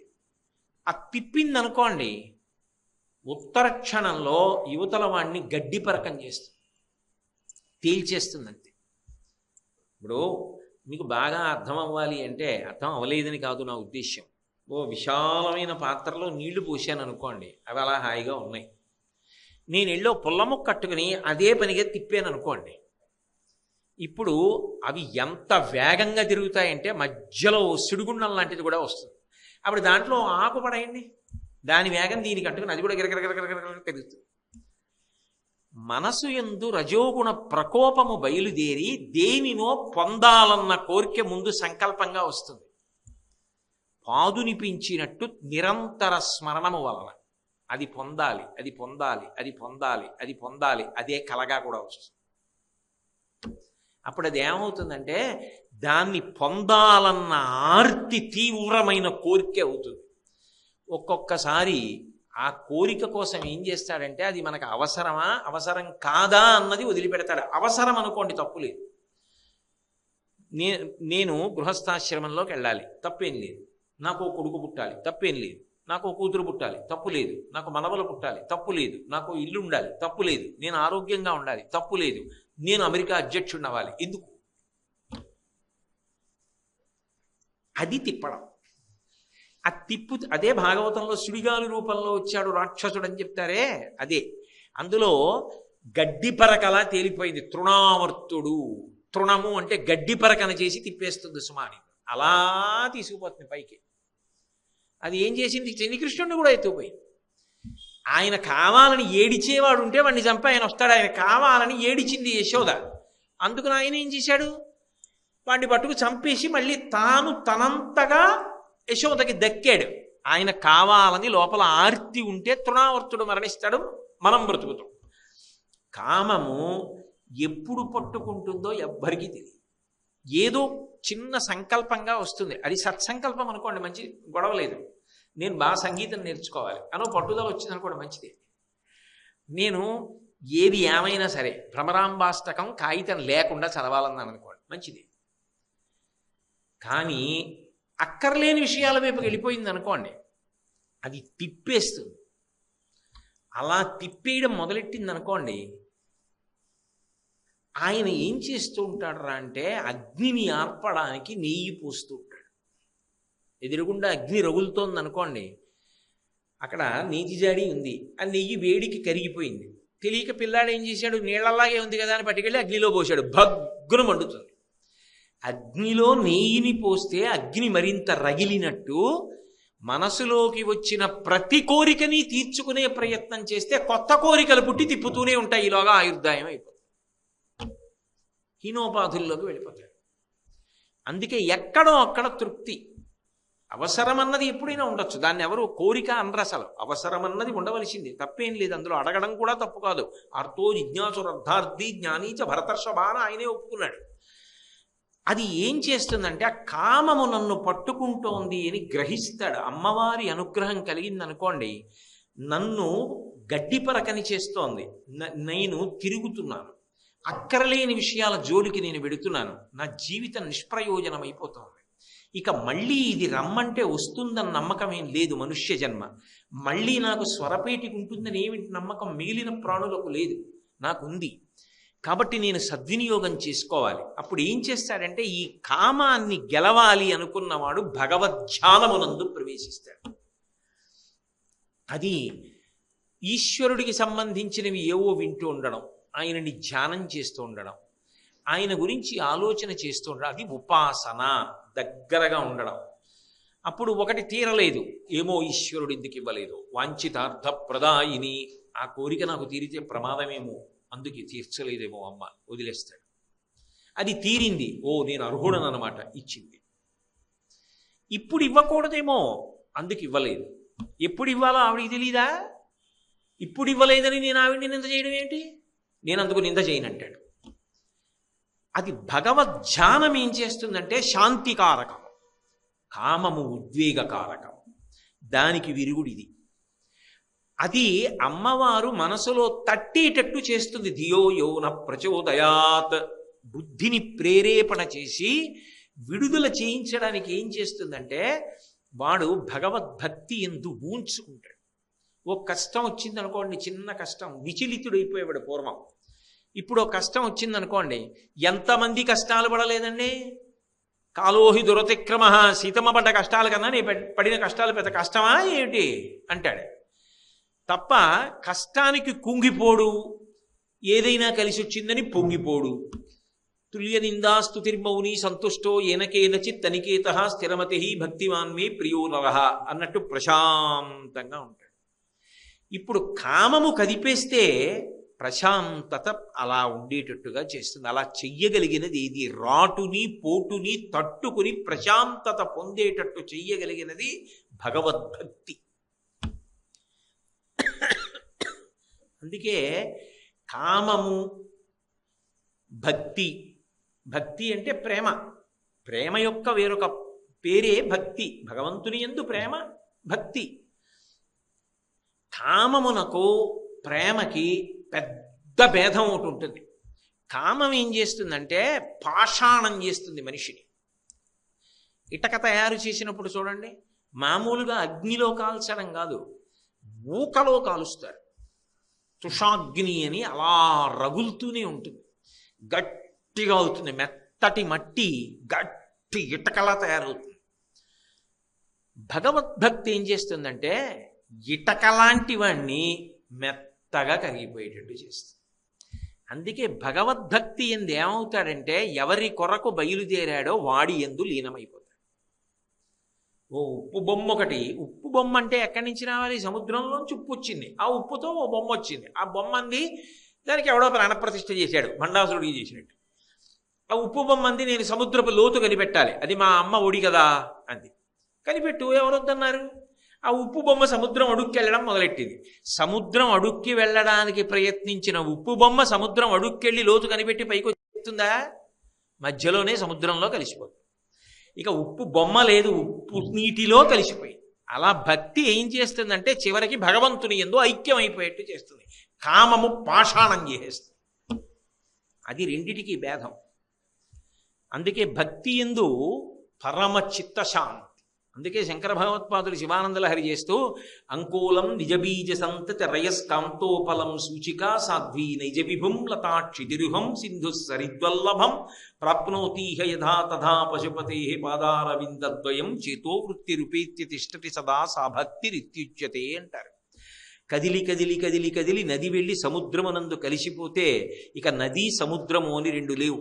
నది నీరు లేదు, నది పేరు లేదు, నది నీటి రుచి లేదు, సముద్రమునందు కలిసిపోయింది, ఇక విడదీయలేరు. భక్తి భగవంతుని యందు మొదలై భగవంతుని యందు పరిసమాప్తమైపోతుంది. కరిగిపోయేటట్టు చేసేది భక్తి. అందుకే అది శాంతినిస్తుంది. భక్తి శాంతికారకము, కామము ఉద్వేగకారణం. ఉద్వేగకారణమైన కామమును తొలగించి భగవద్భక్తినిచ్చి శాంతినిస్తుంది. అప్పుడు ఏం చేస్తాడంటే ఏది రానివ్వండి, ఆయన్ని ఆశ్రయించి ఉంటాడు. దానికి ఎవరినో వీళ్ళ వల్ల నాకు అనడం కాదు, నా పురాకృత కర్మ విశేషానికి ఫలితం ఇలా వచ్చిందంటే అంటాడు. దీన్ని భరించలేకపోతున్నాను కాబట్టి ఈశ్వర ఇంకెప్పుడు ఇటువంటి తప్పులు చేయకుండా నన్ను కాపాడు. అందుకే అది తనకు శాంతి, తన చుట్టూ ఉన్న వాళ్ళకి శాంతి. షడ్వైరివర్గాపహాం. ఆవిడ ఏం చేస్తుంది అంటే కామము ఎక్కడ ఉద్ధృతమైనదో అక్కడ భగవత్ సంబంధమైన ధ్యానము కలిగేటట్టు చేస్తుంది. ఆ పెనుమార్పు తీసుకొస్తుంది. తెలియకుండానే ఇందులోంచి అందులోకి ఎడతాడు. ఇక్కడ ఎంత వేగంగా ఉండేవాడో అక్కడ అంత వేగంగానూ ఉంటాడు. ఇప్పుడు ఏం చేస్తాడు? నిద్ర లేచిన దగ్గర నుంచి ఏదో ఎప్పుడు తెల్లవారుతుంది, తెల్లవారక ముందు నేను స్నానం చేయాలి, ఏదో పూజ చేసుకోవాలంటాడు, గుడికి వెళ్ళాలంటాడు, ప్రదక్షిణం చేయాలంటాడు, అందరిలో భగవంతుడు ఉన్నాడంటాడు, నేను తినడమే కాదంటాడు, నలుగురికి పెట్టాలంటాడు, పూజ చేసుకోవాలంటాడు, శారదా నవరాత్రులు వస్తున్నాయి, ఇవి నిరర్థకం అయిపోతే ఎలా, ఈ 10 రోజులు నేను చెయ్యాలి కదా అంటాడు. ఉత్సాహంగా పరిగెడతాడు. అంతేగాని మానసికంగా కుంగిపోయి నా కర్మ ఇంకా 9 రోజులు ఉన్నాయా అంటూ వెళ్ళడం. 9 రోజులే ఉన్నాయా అని బాధపడుతూ పెడతాడు. ఆ ఉత్సాహమునిస్తుంది కామముతో ఉన్నప్పుడు. కామం అంటే అన్ని వేళలా స్త్రీ పురుష సంబంధం కాదు, కోరికలు అని. అక్కడ ఉద్వేగంతో ఎలా తిరిగేవాడో సంతోషం కోసం ఇక్కడ కూడా ఆ సంతోషం కోసం అలాగే తిరుగుతాడు. అంటే లౌకిక కామము ఈశ్వర కామముగా మారుతుంది, ధ్యాన స్థితిని ఇస్తుంది. అది ఇచ్చి ఇది తీస్తుంది. అప్పుడు తిరుగుతాడు, ఇప్పుడు తిరుగుతాడు. కానీ ఆ తిరగడంలో తనకి అశాంతి, తన చుట్టూ ఉన్న వాళ్ళకి అశాంతి. ఇప్పుడు తిరుగుతాడు, తనకు శాంతి, తన చుట్టూ ఉన్న వాళ్లకు శాంతి. అలాగే క్రోధం, అదొక భయంకరమైనటువంటి శత్రువు. క్రోధం అనేటటువంటిది ఒకటి ఉందనుకోండి, ఆయన ఎంత మంచివాడు కానివ్వండి, ఎన్ని మంచి గుణములు ఉండనివ్వండి, ఆయన ఇంటికి వస్తున్నాడంటే భయం, ఇంట్లో ఉన్నాడంటే భయం, ఆఫీస్కి వస్తున్నాడంటే భయం, ఎక్కడికి వస్తే అక్కడే భయం. అమ్మో క్రోధధారండి ఆయన గబుక్కుని ఏమంటాడో తెలీదు, ఇప్పుడు ఇలా ఉన్నాడు కదా అని ఇలాగే ఉంటాడని నమ్మడానికి ఏమి ఉండదు. చటుక్కుని ఎంత మాట అయినా అనేస్తాడు, ఎంత కోపానికైనా వెళ్ళిపోతాడు. చిత్రం ఏంటంటే కోపానికి ఓ గొప్ప లక్షణం ఉంటుంది. వాడు తనకి తాను కితాబునిచ్చుకుంటాడు. ఆఖరు నాకు చాలా కోపం అండి అంటాడు. అంటే అలా ఉండడం గొప్ప అని అనుకుంటూ ఉంటాడు. అది అజ్ఞానమేగా. తన శత్రువుని తాను కౌగిలించుకుంటున్నాడు, అగ్నిని కౌగిలించుకుంటున్నాడు. శలభము అగ్ని మీదకి వెళ్ళినట్టు పెడుతున్నాడు. ఈ క్రోధమును తీయడానికి ఆవిడ ఏం చేస్తుందంటే సాధన యందు క్షమను ప్రవేశపెడుతుంది, ఓర్పు కలుగుతుంది. సాధారణంగా కోపం ఎందుకు వస్తుంది? అవతలవాడు తప్పు చేశాడని, అవతలవాడు ఏంటలా మీ ఇష్టం వచ్చినట్టు అని కోప్పడతాడు. కానీ వెంటనే ఆలోచన రావడం మొదలవుతుంది, మనం ఎప్పుడూ చేయలేదేమిటి? ఈ ఆలోచన రాగానే అసలు నాకేం అర్హత ఉంది ఇంకోళ్ళని దెబ్బలాడడానికి? నేను ఎప్పుడూ తప్పు చేయకపోతే వాడు తప్పు చేశాడని దెబ్బలాడాలి. మరంటే కోపం తెచ్చుకోడా? కోపం నటిస్తాడు. వ్యవస్థని దిద్దడానికి కోపం వచ్చినట్టు నటిస్తాడు కాబట్టి ఎప్పుడు కావాలంటే అప్పుడు వదిలేస్తాడు. ఆయన కోట్లకు పడగలెత్తినవాడు. ఎప్పుడైనా ఎక్కడికైనా వెళ్ళి ఏదైనా 4 వస్తువులు కొనుక్కోవాలంటే సింగపూర్ వెళ్ళి కొనుక్కుంటాడు. ఆయన కటిక దరిద్రుడి వేషం వేశాడు. అన్నం లేక స్పృహ తప్పి పడిపోయినట్టు నటించాడు. 50 రూపాయలు టికెట్ పెట్టి కొనుక్కుని వెళ్ళిన వాళ్ళందరూ కళ్ళమ్మట నీళ్లు కార్చి ఎంత బాగా నటించాడో అన్నారు. ఆయనకి పద్మ అవార్డు ఇచ్చారు. నిజ జీవితంలో ఆయన దరిద్రుడా? కాడు. అలాగే కోపాన్ని నటిస్తాడు. అమ్మో ఎంత కోపం వచ్చిందో అనుకుంటారు, ఉట్టిది. ఆయన వెంటనే వదిలేయగలడు, నటనేగా. ఆ వేషం విప్పేస్తే ఆయన కోటీశ్వరుడు, పెద్ద కారులో ఇంటికి వెళ్ళిపోతాడు. చూసినవాడు ఏడుస్తాడు, అబ్బో పాపం కథానాయకుడు ఎంత బాధపడుతున్నాడో అన్నం లేక. నిజానికి ఆయనే అన్నం లేనివాడు ఏం కాదు. అలాగే కోపాన్ని నటిస్తాడు తప్ప కోపమునకు వశపడడు. క్షమ, ఓర్పు. ఎంత ఓర్పు పడతాడంటే నా గురించి ఏం తెలుసండి అని కోప్పడతాడు. తెలియకేగా పాపం చేశారు, పొరపాటును నువ్వు అనుకుంటున్నావుగా, అయినప్పుడు ఎందుకు దాని గురించి అంత బాధపడిపోతావు? ఈశ్వరుడు వాళ్ళకి నాకు స్నేహము కుదుర్చుగాక, పరస్పరము అవగాహన కలుగుగాక. ఓర్పు పట్టు, భగవంతుణ్ణి ప్రార్థన చెయ్యి అని క్షమతోటి కోపాన్ని గెలుస్తాడు. అందుకే క్షమాదానం, క్షమాయజ్ఞం, క్షమా సత్యం హి పుత్రికాః, క్షమా ధర్మం, క్షమా యశః, క్షమయావిష్టితం జగత్ అన్నాడు కుశనాభుడు రామాయణంలో. అసలు క్షమాదానం, లోకంలో ఎన్నో దానాలు చేయక్కర్లా, ఓర్పు పట్టడం కన్నా గొప్ప దానం చేసిన వాడు లోకంలో ఇంకోటి ఉండడం. క్షమాయజ్ఞం, ఎన్నో యజ్ఞములు చేసిన వాడితో సమానం ఓర్పు పట్టినవాడు. క్షమా సత్యం హి పుత్రికాః, క్షమయే సత్యం, సత్యమే ఈశ్వరుడు. సత్యమేవేశ్వరో లోకే సత్యం పద్మాశ్రితా సదా, సత్యమూలాని సర్వాణి సత్యాన్నాస్తి పరమం పదం అంటాడు రాముడు. సత్యమే ఈశ్వరుడు, సత్యం శివం సుందరం. ఆ ఓర్పే సత్యం, ఓర్పే ధర్మము, ఓర్పే సమస్తము. అసలు ఆ ఓర్పు లేని నాడు ఈ లోకము లేదు.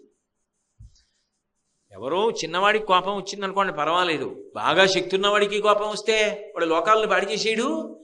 ఎవరికి ఓర్పు ఎక్కువ ఉండాలంటే ఎవడు బాగా చదువుకున్నాడో, ఎవడు బాగా శక్తివంతుడో వాడే ఎక్కువ ఓర్పుతో ఉండాలి. నేను చాలా గొప్పవాడిని కాబట్టి నాకు ఓర్పు తక్కువ అంటే కుదరదు. పెద్ద పెద్ద స్థానములలో ఉన్న వారికి ఎక్కువ ఓర్పు ఉండాలి. కాబట్టి క్షమా ఇది తీసేస్తుంది, అది పెట్టేస్తుంది. ఇప్పుడు ఏమవుతుంది, ఇన్నాళ్ళు కోపం, ఇప్పుడు ఆ కోపం పోయింది, ఓర్పు, నవ్వుతాడంతే. ఓన్లెద్దరూ అంటాడు. అది ఒక నాటకం, అలా జరుగుతుంటాయి లోకంలో అంటాడు అని తన కర్తవ్యంలో తాను ఉంటాడు. లేకపోతే తన కర్తవ్యం నశించిపోతుంది, విచలితుడైపోతాడు. అలా అవ్వకుండా ఊంచుకుంటాడు, ఊంచుకుని ముందుకెడతాడు. అది క్రోధము స్థానములో క్షమని తీసుకొచ్చి పెడుతుంది. అది షడ్వైరి వర్గాపహాం, అందుకు ఉపాసన. దాని చేత జన్మ ధరించాలని. కామము, క్రోధము, లోభము. లోభము అంటే స్వార్థం, ఎందుకైనా పనికొస్తుంది, ఎవ్వరికి ఏమీ ఇవ్వడం. ఏమంటే దీనికి మీరు ఓ 10 రూపాయలు ఇవ్వాలి అంటే ఎందుకు, మనసులో ఉంటే చాలదా? మరి మీ అబ్బాయికి మామిడి పళ్ళు పంపించడం ఎందుకు, మనసులో ఉంటే చాలదా? మరి మీ అబ్బాయి తినాలని మామిడి పళ్ళు పంపించావు, మనసులో ప్రేమ ఉంది కాబట్టి మామిడి పళ్ళు పంపించావు. భగవంతుని విషయంలో మనసులో ఉంటే చాలదా అంటే మెట్ట వేదాంతం అంటారు. అది లోభము. అన్నీ ఉండిపోతాయి అనుకుంటూ ఉంటాడు. ఇవన్నీ నేను కూడబెట్టుకొని ఇవన్నీ నావి అన్న భావనతో తృప్తిని పొంది ఉండిపోవాలనుకుంటాడు. ఈ లోభము విరగడం అంత తేలిక విషయం కాదు. దాని అసాధ్యం కోలాలి కానీ అంటుకోవాలి కానంటే ఒక్కసారి అది కానీ ₹1 అంటుకుంటే ఇంకా దొదలదు. అది ఎంత గొప్పగా ఉంటుంది అంటే, ఎలకల్ని పట్టుకోవడానికి ఈ మధ్యకాలంలో కొత్తగాను గమ్ ప్యాడ్స్ అని వస్తున్నాయి, జిగురుతో కూడుకున్నటువంటి పలకలు. దాని మీద ఏదో వడో ఓ పకోడియో పెట్టారనుకోండి, ఎలక దాని మీదకి ఎక్కుతుంది అంతే. స్థిరోభవ వరదోభవ ఏ కదలదు, కాళ్ళు దానికి అంటుకుపోయి అలాగే ఉంటుంది. ఒకవేళ నిజంగా పట్టిన వాడికి దయగలిగిన వాడు కూడా తీయడిది. అది ఎలా పట్టేసుకుంటుందో లోభం అలా పట్టేసుకుంటుంది. దాన్ని విరగ్గొట్టడం అన్నది అంత తేలిక విషయం కాదు. లోభం విరిగిపోవడానికి అమ్మవారు చేసేటటువంటి గొప్ప అనుగ్రహం ఏమిటంటే, అనిత్యత్వం గురించి ఆలోచించగలిగిన శక్తిని ఆవిడిస్తుంది. మంచిదేనయా, ఇలా రూపాయి కూడబెట్టావు. కూడబెడుతూ ఉండగా రోజైపోయింది, వారాలైపోయాయి, 15 రోజులు అయిపోయాయి, నెల్లాళ్ళు అయిపోయాయి, జీతం వచ్చింది, అతి తక్కువ ఖర్చు పెట్టుకున్నావు, బాగా దాచావు, కనీసం నువ్వు కూడా కడుపు నిండా తినలేదు, ఒంటి నిండా బట్ట కట్టుకోలేదు, ఒకరికి పెట్టింది లేదు. మంచిదే, కానీ ఒకనాడు శరీరము పతనమైపోయింది. అంటే నా ఉద్దేశం దుర్వినియోగం చేయమని కూడా నేను చెప్పట్లేదు. శరీరము పతనమైపోయింది, జీవుడు ఈ శరీరంలోంచి వెళ్ళిపోతాడు. వాడు ఏం చేయాలి, ఇంకో శరీరంలోకి వెళ్ళాలి. మళ్ళీ అక్కడికి వెళ్ళాక కూడా ఆకలి, దాహము ఇవన్నీ ఉంటాయిగా. అక్కడ ఒక పిల్ల ఉంటుంది, అక్కడ పిల్లలు ఉంటారు. అప్పుడు ఏ పుణ్యం ఉందని అడ్డుపెట్టి నీకు ఇస్తారు? పుణ్యం ఉంటే కదా ఏమైనా వచ్చేది. అదే కదా శంకరాచార్యుల వారి కనకధారా స్తోత్రం, చేసిన పుణ్యం లేకుండా భగవద్ అనుగ్రహం ఎక్కడి నుంచి వస్తుంది? ఒరే, ఇవాళ వీళ్ళందరూ నా చుట్టూ ఉన్నారు, కుటుంబంలో మంచిదే, భార్యని పోషించవలసిందే, భార్యకు గొలుసు చేయించవలసిందే, బిడ్డల్ని ప్రేమగా చూడవలసిందే, వాళ్ళకు కొంత పెట్టవలసిందే. వాళ్ళతో పాటు కనపడని వాడు ఇంకోడు ఉన్నాడు, నీ జీవుడు. వాడు ఇవాళ వీళ్లతో ఉన్నాడు. ఈ శరీరము ఊపిరి ఆగిపోతే ఇక వాడికి వీళ్ళకి సంబంధం లేదు. ఫోటో గోడ మీద అంతే, ఉత్తర క్షణం వాడి ఫోటో పెట్టేస్తారు అక్కడ. అంతవరకు ఎందుకు, ఈ శరీరాన్ని అలా తీసుకొచ్చి ఇలా ఇంటికి వచ్చేటప్పటికి అక్కడ బల్ల మీద ఫోటో పెట్టి ఉంటుంది దండేసి, అన్ని అనుబంధాలు పోయి. ఆ తర్వాత ఫోటో బాగుంది ఫ్రేమ్ అని పెట్టేవాడు ఉంటాడు. ఈ ఫోటో కన్నా కాస్త నవ్వుతున్న ఫోటో ఎప్పుడైనా ఎక్కడైనా ఉంటే తెద్దురు అని ఈ ఫోటో తీసేసేవాడు ఉంటాడు. ఆ తర్వాత 10 ఏళ్ళు పోయిన తర్వాత ఆ ఫోటో లేదండి ఏమైపోయో ఆ రోజుల్లో సరిగ్గా 3 ఇళ్ళు మారడంలో పోయిందంటాడు. మనసులో పోయింది, చిత్రపటంలో పోయింది, నువ్వు సంపాదించింది పంచుకు తినిచ్చేది. ఎందుకు దాచావు? అదంతా నాకు ఉండిపోవాలనుకుంటే నిజంగా నీ జీవుడికి ఉండిపోవాలనుకుంటే కొంత దానం చేసింది ఏదో అది పుణ్యమై నీతో వస్తుంది. ఇక్కడ ఉన్నది నీది కాదు, దానం చేసిన పుణ్యం మాత్రం నీది. ఈ శరీరంతో పల్లకి పట్టుకున్నది నీది, ఈ శరీరంతో ఒక దీనుడికి అన్నం పెట్టింది నీది, ఈ శరీరంతో 10 రూపాయలు ఒక దీనుడికి ఇచ్చింది నీది, ఈ శరీరంతో దేవాలయాన్ని తుడిచింది నీది, ఈ శరీరంతో నువ్వు ఒక ఉత్సవంలో ప్రదక్షిణం చేసింది నీది, ఈ శరీరంతో చేసిన పూజ నీది. ఈ శరీరాన్ని దాచుకుని సంపాదించింది దాచుకున్నది నీతో వచ్చింది కాదు. అనిత్యం. అనిత్యమైన దాని గురించి ఆలోచింపచేస్తుంది అమ్మవారు. అందుకే స్మర నిత్యమనిత్యతాం అంటారు. ఎన్నో ఆలోచిస్తూ ఉంటావు కదా, ఒక్కసారి కొంచెం ప్రతిరోజు 1-2 నిమిషాలు ఏమనుకోకి ఇలా చెప్పానని. అబ్బాయి నేను చెప్పట్లేదు సుమండి, శాస్త్రాలు చెప్పిన మాట చెప్తున్నాను. 1-2 నిమిషాలు ఇంకొక విషయం కూడా ఆలోచించు. మా తాతగారు ఉండేవారు, మెళ్ళలో పెద్ద పెద్ద బంగారం గొలుసులు అవి వేసుకునేవారు, మంచి పండితుడు, పొందుకర్ర పట్టుకు తిరుగుతుండేవారు, చాలామందికి భోజనం పెట్టారు, ఓ సత్రం కట్టారు, ఓ గుడి కట్టారు, ఓ రామాలయం కట్టారు, ఎన్నో చేశారు. ఏరి ఆయన వెళ్ళిపోయారు. మా నాన్నగారు ఆయన మహాత్ముడు, ఎన్నో చేశారు, ఏరి వెళ్ళిపోయారు. నేను తర్వాత వరుస నాదే. కాబట్టి అనిశ్యతాం. శరీరం ఉండదుగా. వాళ్ళేం సామాన్యులు గారు, మహామహులు. వాళ్ళు వెళ్ళిపోయారుగా. చంద్రశేఖరేంద్ర సరస్వతి మహాస్వామంతటి వారు శరీరం వదిలేరు, వివేకానందుడు వదిలేడు, రామకృష్ణ పరమహంస వదిలేరు, చంద్రశేఖర భారతి వదిలేరు, మహాత్మా గాంధీ వదిలేరు. నువ్వు వదలవు. మరి వదిలిపెట్టేసే లోపల, అనిత్యమైన శరీరం వదిలిపెట్టే లోపల ఇందులోకి వచ్చిన జీవుణ్ణి పాడు చేసేసుకుంటే ఎవరు ఉద్ధరిస్తారు? తర్వాత నువ్వు నేర్పిందేగా. తర్వాత గోదానం చేయమంటే వాడు చేస్తాడు, ఆ 11 రూపాయలు దానం చేస్తాడు. కాబట్టి ఇక్కడ ఉండగా అనిత్యమైన దానిని స్మరించడం అలవాటైతే నిత్యమైన దాని కోసం తాను దానం చేయడం అలవాటు. అరే ఇక్కడ ఉండగా ఆకలితో ఉన్నవాడికి పెట్టాలి, ఇది అవకాశం. ఇది నేను ఎవరికో పెట్టట్లేదు, నా జీవుడికి పెట్టుకుంటున్నా. రేపొద్దున్న నీ పుణ్యం ఇది, రేపొద్దున్న పుణ్యమై అనుగ్రహిస్తుంది, ఇంకో శరీరంలో ఉండగా నన్ను కాపాడుతుంది. కాబట్టి నేను ఇది చెయ్యాలి. ఈ శరీరంతో దాచింది ఇక్కడ ఉండిపోతుంది, అక్కడికి పనికిరాదు ఇది అన్న భావన వస్తుంది. కురు పుణ్యమహోరాత్రం స్మరనిత్యమనిత్యత. నిత్యానిత్యములను గురించి ఆలోచింపచేస్తుంది. లోభము విరిగిపోతుంది. పాలలో ఉప్పరాయి పడింది అనుకోండి, విరిగిపోతుంది. గోవులోంచే పాలు వచ్చాయి, పాలు తోడుకుని పెరిగాయి. గోవులోంచే కదండి వచ్చాయి అని గోమూత్రం తెచ్చి పాలల్లో వేయండి, పాలు విరిగిపోతాయి. గోమూత్రము గోక్షీరము 2 గోవు కడుపులోంచే వచ్చినా మరి 2 అందులోంచే వచ్చాయి కదండి, విరిగిపోయిన పాలు రాలేదు ఏంటండి అంటే అదో అర్థం లేని చర్చ. అంతేగాని ఆ గోమూత్రం తెచ్చి గోక్షీరంలో పోస్తానంటే పాలు విరిగిపోతాయి.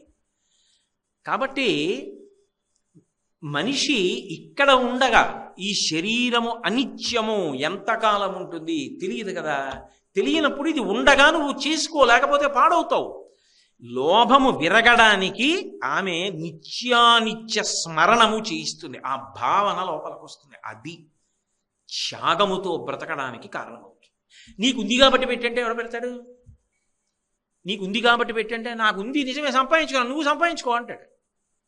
కాదయా, పెట్టుకుంటే తరిస్తావు, నీ జీవుడు తరిస్తాడు, అందుకు పెడతాడు. అందుకు కళ్యాణ మంటపం కడతాడు, అందుకు ఓ 10 మంది పేద పిల్లలకి పెళ్లిళ్ళు చేస్తాడు, ఓ 50 మందిని చదివిస్తాడు, ఓ 100 మందికి అన్నం పెడతాడు. ఎందుకు చేస్తాడు? తన జీవుడు తరించాలి. లోభము విరిగేటట్టు చెయ్యగలిగినది ఆ తల్లియే. షడ్వైరివర్గాపహాం. కామ క్రోధ లోభ మద. మదం అంటే గర్వం, అహంకారం. అయిందానికి కాందానికి ఇలా అంటుంటాడు. నేను ఎవరో తెలుసా మీకు అంటుంటాడు. ఆ నేనెవరో తెలుసా మీకు అని ఇలా చూపిస్తూ ఉంటాడే. అలా అన్నప్పుడల్లా సాధారణ, అంటే మీ బోట్ల గురించి నేను మాట్లాడటం లేదు, మీరు పెద్దలు, అటువంటి లక్షణం లేనివారు. నా బోటిగాడి గురించి చెప్తున్నది. మీరు ఎవరు వేసుకున్నారు ఇలా, చక్కగా వింటున్నారు, నేనేగా ఇలా ఇలా అంటున్నది.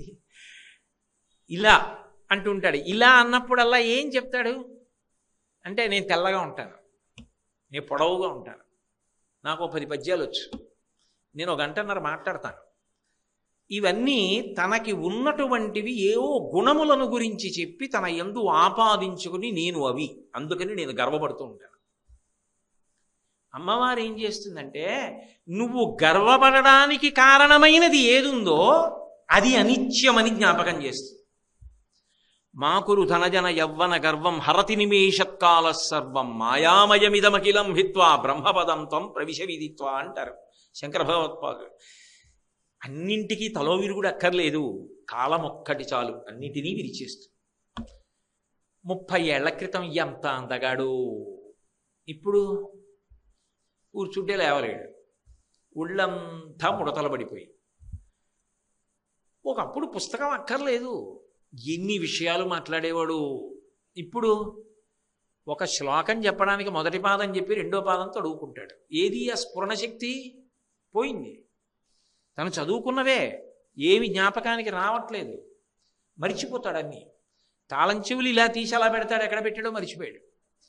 పద్యాలు మరిచిపోయాడు, శ్లోకాలు మరిచిపోయాడు. ఇలా పంచాంగంలో తిరి చూసి ఆ తిరి చెప్పపోయి మళ్ళీ పంచాంగం తీసి చూస్తూ ఉంటాడు. విష్ణు సహస్రనామం చెప్పలేడు. ఎందుకని? కాలమునందు ఆ స్ఫురణ శక్తి పోయింది, జ్ఞాపక శక్తి పోయింది. అందగాడు పోయింది, శరీరం ముడతలు పడిపోయింది. గొప్ప అధికారి 60 ఏళ్ళు వచ్చాయి, దండేసి పంపించేశారు, మాజీ పోయింది. కాలమునందు అన్నీ పోయాయి. నీకు ఏది ఉన్నదని నువ్వు అనుకున్నావో అది కాలమునందు పరిమితంగా కొంతకాలమే ఉంటుంది. అది నీ దగ్గర ఎంతకాలం ఉంటుందో అంతకాలం దాన్ని అడ్డు పెట్టి నువ్వు చేసుకోగలిగితే పుణ్యం చేసుకో. నువ్వు మాట్లాడగలిగిన రోజుల్లో సంతోషంగా ఈశ్వరుడికి నైవేద్యం పెట్టి, నీ దగ్గర ఓపిక ఉన్ననాడు 10 మందికి సంతోషంగా వాళ్ళు బ్రతకడానికి నువ్వు చెయ్యూతో, ఇక ఆయన ఉన్నాడు మా ఊళ్ళో, ఆయన ఉన్నాడు మా వీధిలో అని 10 మంది సంతోషం పొందేటట్టుగా బ్రతుకు. ఆయన ఉన్నాడు మహానుభావుడు, నా దగ్గర డబ్బు లేకపోవచ్చు, ఆయన దగ్గరికి వెడితే 10 రూపాయలు ఇస్తాడు. నీ దగ్గర ఏది ఉన్నదో అది 10 మందికి ఉపయోగపడాలి. ఒక్కొక్క అధికారి చూడండి, ఆయన పదవీ విరమణ చేసి ఇచ్చు, అయినా కూడా ఆయన పేరు చెప్పుకుని అన్నం తింటున్నామండి ఇప్పటికే అంటారు. 2 చేతులు ఎత్తి నమస్కారం చేస్తారు. ఒక్కొక్కడు ఆయన వెళ్ళిపోయాడండి అంటారు. ఇద్దరూ అదే పదవిలో కూర్చున్న వాళ్ళే. ఒక్కొక్కడు దాన్ని సార్థక్యం చేసుకున్నాడు, ఒక్కొక్కడు సర్వనాశనం చేసుకున్నాడు. మాకురు ధనజన యవ్వన గర్వం హరతి నిమేషత్కాల సర్వం. నువ్వు ఇలా చూపించి అస్తమానం దేని గురించి మాట్లాడుతున్నావో అది ఉండదబ్బాయి. అదో 20 ఏళ్ళో 25 ఏళ్ళో 30 ఏళ్ళు. కాకినాడ ఇన్నేళ్ళు అయింది కోటేశ్వరరావు మీరు వచ్చి అన్నారనుకోండి, ఏదో చెప్తాను, ఇన్నేళ్ళు అయిందంటే అంతకుముందు ఎక్కడ ఉండేవాడు, ఏదో ఎక్కడో ఉండేవాడు అని మా ఆవిడ వంక తిరిగి, అబ్బా అప్పుడే మనం కాకినాడ వచ్చి ఇన్నేళ్ళు అయిపోయిందే అంటారు. అన్నేళ్ళు మళ్ళీ అయిపోతే ఇప్పుడు నేను చెప్తున్నవి కాగితంలో ఉన్నా సరిగ్గా చూసి చెప్పగలనో లేదో. ఈ చెప్పగలిగిన ఓపిక ఉన్నప్పుడు చెప్పుకో. రోజు తింటల్లా, రోజు పడుకోవట్లా, భగవంతుడి గురించి 1 గంట చెప్పడం కష్టమైందా? ఈ ఓపిక ఉన్నప్పుడు చెప్పుకో. అధికారంలో ఉన్నప్పుడు నలుగురికి ఉపకారం చేయి, డబ్బు ఉన్నప్పుడు నలుగురిని ఆదుకో, ఒంట్లో ఓపిక ఉన్నప్పుడు 10 మందికి సేవ చేయి. ఇది స్మరనిత్యం అనిత్యతాం. ఏ విభూతిని ఆశ్రయించి నువ్వు గర్వాన్ని పొందావో, ఇది నాకుందని అహంకారం పొందుతున్నావో అది నిన్ను పాడు చేయడానికి పనికొస్తుంది. ఇది శాశ్వతంగా ఉండిపోదు. కాబట్టి దీన్ని నేను ఉన్నప్పుడే ఉపయోగించి సార్థక్యం పొందాలనుకుంటే గర్వం ఉండదు. దాన్ని ఎంతమందికి ఉపయోగించి నేను ధరించాలా అని వినయం వచ్చి సద్వినియోగం చేసుకుంటాడు, గర్వం పోతుంది అక్కడ. నేనే ఉందండి, మహానుభావులు ఎంతమంది ఎంత సేవ చేసిన వాళ్ళు ఉన్నారో తెలుసా? నేనేమిటి, నీ చేసింది ఎంత పాట అంటారు అంటాడు, వినయంతో ఉంటాడు. తాను గర్వించడానికి కారణభూతమైన విభూతి ఏది ఉన్నదో అది శాశ్వతము కాదన్న భావన ప్రవేశపెట్టి అహంకారమును తొలగించగలిగినటువంటి తల్లి ఆమెయే. షట్వైరి వర్గాపాం. అందుకు ఆవిడ కాళ్ళు పట్టుకో, లేకపోతే జన్మ పాడైపోతుంది. వీటిలో ఏదో ఒక్క శత్రువు చాలు నాశనం చేసేయడానికి. కామ, క్రోధ, లోభ, మద, మోహ. మోహం అంటే అజ్ఞానం. అజ్ఞానం అంటే ఇలాగే ఉండిపోతాను నేను అనుకోవడం, ఎవరికి ఏం తెలుస్తుంది లేదు అనుకోవడం. కానీ అజ్ఞానమును తొలగించగలిగినది ఏది అంటే ధార్మికమైనటువంటి విషయములను తెలుసుకోవడం. అజ్ఞానంతో ఉన్నవాడు ఏమనుకుంటాడు, నేను ఇలాగే ఉండిపోతాను, పక్కింట్లో దొంగలు పడ్డారు, నీ ఇంటికి 2 తాళాలు వేసావు, పక్కింట్లో ఎవరో వెళ్ళిపోయాడంటే చనిపోయాడు. ఇక్కడ కూడా మరి ఎప్పుడో అప్పుడు 20 ఏళ్ల తర్వాత ఏదో సరే కాళహస్తీశ్వర శతకంలో ధూర్జటి చెప్పినట్టు ఏదో ఎప్పుడో అప్పుడు శరీరం పతనం అవుతుంది కదా. అవుతున్నప్పుడు మరి అజ్ఞానంతో ఉండిపోతాననుకుని అంతా కూడా తీస్తే ఆ ఊపిరి గుటుక్కుమన్నాడు, ఏమైపోతావు? రక్షించేది ధర్మం, ధర్మో రక్షతి రక్షితః. త్రేతాయుగంలో ధర్మాచరణం చేసిన రామమూర్తి కథ కలియుగంలో కూడా తల్లిదండ్రులు బిడ్డడికి అన్నం పెడుతూ అదే చెప్తున్నారు, రే రాముడంత ధర్మాత్ముడివి కా అంటున్నారు. ధర్మము శాశ్వతత్వాన్ని ఇస్తోంది, ధర్మము అజ్ఞానాన్ని తీసేస్తుంది. అందుకే ఆచారం సదాచారం, దురాచారం ఏది ధర్మమో దాన్ని విడిచిపెట్టడమే దురాచారం. ధర్మము ఎప్పుడూ తనతో పాటు 10 మంది శాంతియుతంగా ఉండేటట్టుగా మాట్లాడుతుంది. ఆ ధర్మాన్ని పట్టుకున్న నాడు నువ్వేమవుతావు? నీ అజ్ఞానము తొలగిపోతుంది. ధర్మచట్రములో ఇమిడినవి చేస్తాను అనుకో, ధర్మచట్రంలో ఇమడలేదు నేను చేయను, అదొక్కటే పరీక్ష పెట్టుకో జీవితంలో చాలు. ఓ కోరిక పుట్టింది, పుట్టని, దానికి అలవాటు అలా ఎప్పటి నుంచో పుడుతున్నాయి, కానీ ఇవాళ నుంచి ఓ నియమం పెట్టుకున్నా, మంచిదే. ఏమంటావు? పక్కింట్లో చిన్నపిల్ల ఒక్కతే ఉంది, తెలియక వడ్డాణం తీసి పక్కన పెట్టింది, ఏమంటావు? నీ మనవరాలకి వడ్డాణం లేదు, తెచ్చేయమంటావా? ధర్మచట్రంలో ఇముడుతుందా? ఇమడదు. నువ్వు అరిచి గీ పెట్టిన తేన వడ్డాణం మనవరాలు ఎట్టుకుంటుంది, నా బతుకు ఏమైపోతుంది, రేపొద్దున నా జీవుడు ఏమైపోతాడు? నోరు మూయి, నేను రాను. ఇదే భగవాన్ రమణులు అంటారు, కొన్ని కోట్ల జన్మలుగా మనసు చెప్పిన మాట వినడం నువ్వు అలవాటు చేసుకున్నావు. సాధనలో ఏదో ఒకనాడు మనసు చెప్తున్న సలహాలని ఎందుకు ఇలా చెప్తావని నిలదీసి అడగడం నువ్వు అలవాటు చేసుకో, అదే సాధన, అది ఉపాసన. కాబట్టి ఇప్పుడు ధర్మచట్రంలో ఇమడలేదు, నే చేయను. ధర్మచట్రంలో ఇముడుతుంది, చేస్తాను. చక్కెర పొంగల్ తినాలనుంది, చేయించుకో ధర్మపత్నితో, చక్క నైవేద్యం పెట్టు, ఇంటికి వచ్చిన వాళ్ళకి ఇంత మధుర పదార్థం పెట్టు, ఎవరైనా పేదవాళ్ళని పిలిచి ఇంత చక్కెర పొంగల్ పెట్టి తినండి అమ్మా అని, మిగిలింది నువ్వు మీ ఆవిడ తినండి, ఎవరొద్దన్నారు? చక్కెర పొంగల్ తింటే తప్పని ఎవడు చెప్పాడు? ధర్మచట్రంలో ఇమిడింది చెయ్యి, ధర్మచట్రంలో ఇమడదు చెయ్యకు, అదే అజ్ఞానాన్ని తీసేస్తుంది. కాబట్టి అమ్మవారు ఏం చేస్తుందంటే మోహము అజ్ఞానాన్ని తీసేయాలనుకున్నప్పుడు ధార్మికమైనటువంటి నిష్టనిస్తుంది. ఎందుకో ఎక్కడో ఏదో వింటాడు, అంతే మార్పు వస్తుంది. ధర్మచట్రంలో ఇమడనిది నేను చేయనంటాడు, అంతే. అదే అజ్ఞాన దాహకత్వం. ఆ ధర్మమే వాడిని చిట్ట చివరికి శాశ్వతుణ్ణి చేసి కట్లన్నీ విప్పేస్తుంది. ఒకటేనండి, అజ్ఞానముతోనూ చేస్తారు, ధర్మాన్ని పట్టుకున్నప్పుడు చేస్తారు. రెండిటికి తేడా ఏమిటో తెలుసా? ఒకటి కట్టేస్తుంది, ఒకటి ఇప్పేస్తుంది. ఇప్పుడు నేను తాడట్టుకొచ్చి దీన్ని ఇలా అన్నాను అనుకోండి, కట్టేశాను. ఇలా అన్నాను అనుకోండి, ఇప్పేశాను. ధర్మం ఇలా అంటుంది, ఇప్పేస్తుంది. మోహం కట్టేస్తుంది. ఆవిడ ధర్మాన్ని తెచ్చి పెడుతుంది, కట్లు ఇప్పేస్తుంది. మోహం మనం తెచ్చుకున్నది కట్టేస్తుంది. మన ఏవ మనుష్యాణం కారణం బంధమోక్షయో షడ్వైరి వర్గాపహాం కామ క్రోధ లోభ మద మోహ మాత్సర్యం. మాత్సర్యం అంటే అవతల వాడికి పేరు వచ్చింది, ప్రతిష్ఠ వచ్చింది, ఏదో గౌరవాన్ని పొందాడు, లేకపోతే డబ్బు ఎక్కువ ఉంది, మంచి అధికారంలో ఉన్నాడు, ఏదో 10 మంది పొగుడుతున్నారు, చాలా బాగా రాస్తాడు, నాకన్నా మంచి నిర్ణయం చేస్తాడు. శ్లాఘించవలసినటువంటిది పోయి ఆయనని ఎలా పాడు చేద్దామనో ఆలోచన వస్తుంది. ఓ ఆలోచన రావడం మాట దేవుడెరుగు, ఆయన దుఃఖపడ్డాక వీడు సంతోషపడతాడు. అది మాత్సర్యం అంటారు. ఏమిటి వస్తుంది దానివల్ల? తాత్కాలికంగా మనసుకి ఓ సంతోషం కలిగితే కలగచ్చు, కానీ జీవుడు ఎంత పాపాన్ని మూట కట్టుకుంటున్నాడు. అందుకే అన్నిటికన్నా అత్యంత ప్రమాదకరమైనటువంటి శత్రువు మనసులోకి రాకూడనిది ఏది అంటే మాత్సర్యము. అయితే విచిత్రం ఏమిటో చెప్పనా? ఏ అభ్యాసము, ఏ ఉపాసన, ఏ కళాశాలకి వెళ్ళక్కర్లేదు, ఏ సంస్థలో జాయిన్ అవ్వక్కర్లేదు, ఏ ప్రవచనానికి వెళ్ళక్కర్లేదు, ఉపన్యాసం చదవక్కర్లేదు, పుస్తకం చదవక్కర్లేదు, నేర్చుకోక్కర్లేదు, వచ్చేస్తాయి షడ్వైరి 6 శత్రువులు. ఏమండి నాకు బాగా కోరికలు పుట్టాలంటే ఏం చేయాలండి? వ్రతం ఉంటుందా అని అడగక్కర్లా, అవే వస్తాయి. ఏమండి నాకు కోపం ఎలా వస్తుందండి అని అడగక్కర్లా, అదే వస్తుంది. నాకు లోభం ఎలా వస్తుందని అడగక్కర్లేదు. చిన్న పిల్ల ఓ చిన్న బిస్కెట్ల ప్యాకెట్ ఇచ్చారనుకోండి, 3 తిని మంచం కింద దాచేసి, ఇందాక బిస్కెట్ల ప్యాకెట్ ఇచ్చాను కదమ్మా, ఇంటికి ఎవరో వచ్చారా, ఆ అన్నయ్యకి 2 పెట్టు అన్నారనుకోండి, తినేశానుగా లేవు అంటుంది. లోభం. దానికి ఏం ఎవరో తాతగారు ఎవరో కూర్చోబెట్టి, అమ్మా నువ్వు బిస్కెట్లు తినేసి ఇంకా ఉన్నా కూడా లేవని చెప్పవలేనో అని పాఠాలు చెప్పరు, వచ్చేస్తుంది. మాత్సర్యం వచ్చేస్తుంది. విరగడానికి ఉపాసన చేయాలి. అమ్మవారి అనుగ్రహం కలిగితే ఇది పోతుంది. మాత్సర్యము దేని వలన కలుగుతుంది? సాధుభావనలు నశించిపోయాయని గుర్తు. నీ యందు సౌజన్యం పోయింది.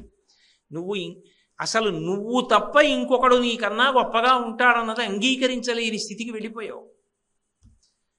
సమాజం అన్న తర్వాత ఎప్పుడూ 3 శ్రేణులు ఉంటాయి. నీకన్నా అధికులు ఉంటారు, నీతో సమానులు ఉంటారు, నీకన్నా కిందకున్న వాళ్ళు ఉంటారు. ఉన్నతుడి యొక్క లక్షణం ఏంటి?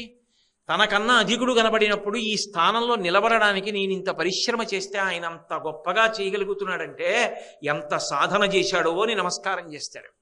సమానుడు కనబడ్డాడనుకోండి, నేను ఎంత కష్టపడితే ఈ స్థానానికి వచ్చాను, ఆయన అంత కష్టపడ్డాడు కదా, ఆయనతో స్నేహభావం చూపిస్తాడు. తనకన్నా కిందవాడు ఉన్నాడు అనుకోండి, పైకి ఎక్కాలని తాపత్రయంలో ఉన్నాడు, ఈశ్వర అనుగ్రహించి ఇన్ని పైనికి తీసుకురా అని ప్రార్థన చేస్తాడు. అది సాధుభావన.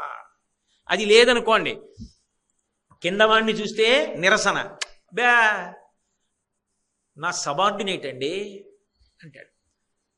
నీతో సమానంగా ఉద్యోగంలో ఉన్నాడు అనుకోండి, ఆఫ్టర్ ఆల్ ఎన్ ఈక్వలెంట్ కౌంటర్ పార్ట్ అంటాడు. ఆయన నాతో ఈక్వలెంట్ అంటాడు. తనకన్నా పెద్ద అధికారి కనబడితే ఏదో అయిపోయాడు కానండి ఆయనకేం వచ్చాడు, మనం రాస్తే సంతకం పెడతాడు కానండి ఆయనకేం రాదు. 3 దగ్గర తనే గొప్ప. సాధుభావన లేదు. సాధుభావన లేకపోతే వాడికి బరువు, వాడి జీవుణ్ణి పాడు చేసుకుంటాడు, ఇంటికి బరువు, పిల్లలకి ఇదే అలవాటు, ఎక్కడికెడితే అక్కడ బరువు. అయితే మిగిలినవి ఏవైనా విరుగుతాయేమో కానీ మాత్సర్యము పోవాలంటే మాత్రం ఈ జన్మ ఉపాసన ఒక్కటే కాదు, గత జన్మలలో చేసినటువంటి ఉపాసన కూడా కలిసి వస్తే దానికి తగినటువంటి పరిష్కారం పరమ భాగవతోత్తములు సాధుమూర్తులైనటువంటి వాళ్లతో స్నేహం ఏర్పడి వాళ్లతో కలిసి బ్రతకగలిగిన అదృష్టం ఇస్తుంది ఆవిడ. అందుకే కోట్లు పోయినా పర్వాలేదు, సాధు పురుషుడితో స్నేహాన్ని వదిలిపెట్టుకోవద్దని చెప్తారు. ఆయనతో కలిసి ఉన్నారనుకోండి, ఆయన అలా బ్రతుకుతాడే, మనం ఎందుకు అలా బ్రతకాలి అని ఒక పెనుమార్పు వస్తుంది. సాధు పురుషుల యొక్క సంసర్గము తీసుకొస్తుంది. ఆ ఆలోచన ఏర్పడితే అన్నిటిలో కనపడుతుంది. ఒక ఆయన కృతజ్ఞుడిగా ఉండేవాడు, చేసిన ఉపకారం మరిచిపోతూ ఉండేవాడు. అమ్మవారి అనుగ్రహం కలిగింది, ఆయనకి చూడడం వచ్చింది. ఆయన ఒక కొబ్బరి చెట్టు దగ్గర నిలబడ్డాడు. ఎవరో కొబ్బరి బొండాలు దింపుతున్నారు. దేనికన్నాడు, కడుపులో మంటగా ఉంది తాగుతారు. ఇంకొక ఆయన తాగుతాడు, దాహం వేస్తోంది తాగుతున్నాడు. పసిపిల్లాడికి పడుతున్నారు, అనారోగ్యంగా ఉన్నవాడికి పడుతున్నారు. ఇంతమంది కొబ్బరి నీళ్ళు తాగుతుంటే ఆయన అన్నాడు, అన్ని మొక్కలకి నీళ్లు పోసి పెంచుతాం కానండి, ఈ కొబ్బరి మొక్కకి చిన్నప్పుడు ఒక్క చెంబుడు నీళ్లు పోసి పెంచితే నీళ్లు లేకపోతే తాను పెరగలేకపోయానన్న విషయాన్ని జ్ఞాపకం పెట్టుకుని తరువాతి కాలంలో భూమిలోంచి నీరు లాగి నెత్తి మీద పెట్టుకుని బొండంలో దాచి 10 మందికి ఉపకారం చేస్తోంది. కృతజ్ఞత అంటే కొబ్బరి చెట్టును చూసి నేర్చుకున్నానన్నాడు. ఒక్క మహాపురుషుడి యొక్క సంసర్గము చేత మాత్సర్య గుణము విరిగిపోతుంది. అందుకే భగవతి అనుగ్రహము సాధుపురుష సమాగమంగా వస్తుంది. మహాత్ములతోటి సహవాసం ఏర్పడుతుంది. అది కూడా మళ్ళీ 2 స్థాయిలు. మనం ఆయన్ని పరిశీలించడం, ఆయనకి మనం ఎవరో తెలియదు కానీ ఆయన అంటే మనకి గౌరవం. ఆయన జీవితాన్ని గమనించో, ఆయన చెప్పిన మాటలు వినో, ఆయన వ్రాసిన పుస్తకాలు చదువుకునో జీవితాన్ని ఒబ్బిడి చేసుకుంటాం. అంతకన్నా అదృష్టం ఏమిటో తెలుసా? పేరు పెట్టి ఆయన పిలిచాడు అనుకోండి. పేరు పెట్టి పిలిచాడంటే ఆయన మనసులో స్థానం వచ్చింది, గుర్తుపెట్టుకున్నాడు. అంతకన్నా అదృష్టం ఏదో బంధుత్వంతో పిలిచాడు. ఏం బావగారు అన్నాడు, ఏం అన్నయ్య అన్నాడు, ఏం తమ్ముడు అన్నాడు. అంతకన్నా అదృష్టం. ఆ సాధు సమాగమాన్ని మాత్రం పోగొట్టుకో. అది మాత్సర్యాన్ని విరగొట్టేస్తుంది. దానిలా మాత్సర్యాన్ని విరగొట్టినట్టు ఇంకెవ్వరూ విరగొట్టలేరు. అదొక్కటే విరగొట్టగలదు. అదే భగవతి అనుగ్రహంగా పనిచేస్తుంది. మీకు నేను ఒక్క ఉదాహరణ చెప్తాను. పురంధరదాస్ గారి జీవితాన్ని పరిశీలిస్తే పరమ లోభి. ప్రతిరోజు పాపం ఇంటికి ఒక బ్రాహ్మణుడు వచ్చి నా కొడుక్కి ఉపనయనం చేస్తాను, నా కొడుక్కి ఉపనయనం చేయడానికి డబ్బిమ్మంటే రేపురా మాపురా రేపురా మాపురా 6 నెలలు తిప్పాడు. భార్య మహా ఔదార్యం కలిగిన తల్లి సరస్వతీబాయి చూసేది, అయ్యయ్యయ్యయ్యో పిచ్చి బ్రాహ్మణ్ణిలా తిప్పుతున్నాడే ఉపనయనానికి డబ్బిమ్మంటే అని. ఒక రోజున భర్త ఇంట్లో లేడు. పూర్వాశ్రమంలో పురంధరదాస్ గారి పేరు శ్రీనివాసుడు.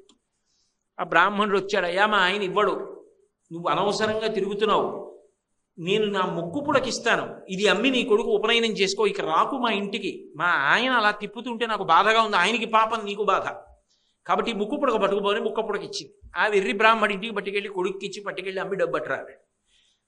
ఆ కొడుకు ఈయన కొట్టుకే పట్టుకొచ్చాడు, ఈయన బంగారు వర్తకుడు. ఆవిడ భర్త, ఆ సరస్వతీబాయి భర్తే ఈయన శ్రీనివాసుడు. పట్టుకొచ్చి అయ్యా దీనికి డబ్బు ఎంత వస్తుంది అన్నాడు. ఆయన అటు ఇటు తిప్పి చూసి మా ఆవిడ ముక్క పుడకని గుర్తుపట్టేశాడు. దీనికి విలువ మధ్యాహ్నానికి కట్టి డబ్బిస్తాను కానీ నువ్వు ఇంటికి వెళ్ళి మధ్యాహ్నం రా అని చెప్పి ఉత్తర క్షణం కొట్టు మూసేసి ఇంటికి వెళ్ళి ముందు ముక్కు పుడక ఏదన్నాడు. ముక్కు పుడక సంగతి సరేనంటే కాళ్ళు కడుక్కోండి అన్నం పెడతానంది ఆవిడ. ముందు నాకు ముక్కు పుడక చూపించన్నాడు. ఆవిడకి అర్థమైంది, ఈ వెర్రి బ్రాహ్మణుడు ఏదో పట్టుకెళ్ళి చూపించేశాడు, అమ్మేశాడు, ఇక్కడే ఇంటికి వచ్చేసాడు, అందుకే ముక్కు పుడక తెమ్మని చంపేస్తాడు నిష్కారణంగా. ముక్కు పుడక పోతే తట్టుకుంటాడా, తనన్న పడిపోతాడు. కాబట్టి ఇప్పుడు భర్తకి చెప్పి ఆగ్రహం వచ్చి నన్ను బాధపెట్టి ఇవన్నీ జరగడం కన్నా శరీరం వదిలిపెట్టేస్తారని ఇంట్లో ఎక్కడో ఏదో విషం ఉంది ఎందుకో అది తీసి కృష్ణ పరమాత్మ దగ్గర బాధపడి ఆయన మూర్తి దగ్గర నిలబడి లోపలికి పుచ్చేసుకోపోయింది. ఆవిడ మహాసాధుశీల. ఆ విషంలో ముక్కు పుడక కనబడి భగవద్ అనుగ్రహం అనుకుంది. ఆ ముక్కు పుడక తీసి పట్టుకొచ్చి భర్తకిచ్చి, ఇంత ఉద్వేగంలో ఉన్నవాడు తెల్లబోయాడు. ఇదేంటి ముక్కు పుడక అక్కడ ఉంది కదా ఇక్కడికి ఎలా వచ్చిందని మళ్ళీ ఇప్పుడు ముక్కు పుడక కట్టుకుని ఇప్పుడే వస్తాను ఉండని కొట్టుకెళ్ళి మళ్ళీ తలుపులు తీశాడు. తీసి ఎక్కడ దాచాడో భరిణి తీసి చూశాడు, ముక్కు పుడక లేదు. ఆలోచించాడు, అది భగవంతుణ్ణి నమ్మింది, ఇక్కడున్న ముక్కు పుడక అక్కడికి వెళ్ళిపోయింది, మాట పడకుండా చేశాడు. నేను ఇంత సంపాదించాను, ఏమి సాధించాను, అదా అదృష్టవంతురాలు నేనా? ఇంటికి వెళ్ళి స్నానం చేసి అన్నాడు, నాకు అర్థమైంది ఏది శాశ్వతమో, నువ్వే నాకు మార్గాన్ని చూపించావు, ఇక నా జీవితంలో స్వార్థానికి పోలని అన్నీ దానం చేసి వ్యాసరాయల వారి దగ్గరికి వెళ్ళి సన్యాసాశ్రమం తీసుకుని పురంధరదాస్ గారిని పేరు మార్చుకొని కీర్తనలు చేశాడు. తరించిపోయాడు. ఎవరో కాదు, ఇంట్లో ఉన్న భార్య ఒక్క సంఘటన మార్చేసింది. పోయిందంతే మాత్సర్యమంతా, స్వార్థమంతా పోయిందంతే. అది తీసి ఇది పెడుతుంది, పెట్టి జన్మ తరింప చేస్తుంది. ఆ తరింప చెయ్యగలిగిన శక్తి, ఆ అనుగ్రహం ఉందే, అది రూపుదాలిస్తే శ్రీశైలం కొండ మీద భ్రమరాంబ. భావయే, మనసులో తలుచుకుని నమస్కరించు, శారదా నవరాత్రుల్లో ఆమె పూజలు చేయి, ఆమె అనుగ్రహం కలుగుతుంది. అంత గొప్ప తల్లి. షట్చక్రంతర సంస్థితాం, 6 చక్రముల యందు ఉంటుంది. రేపు సాయంకాలం 7 గంటలకి కలుసుకున్నప్పుడు ఆ విషయం ఏదో పరిశీలన చేద్దాం. మంగళాశాసన పరై పదాచార్య పురోగమై సర్వైశ్చ పూర్వైరాచార్యై సత్కృతాయాస్తు మంగళం. మంగళం కోసలేంద్రాయ మహనీయ గుణాత్మనే చక్రవర్తి తనూజాయ సర్వభౌమాయ మంగళం. ఉమాకాంతాయ కాంతాయ కామితార్థప్రదాయినే శ్రీగిరీశాయ దేవాయ మలినాథాయ మంగళం.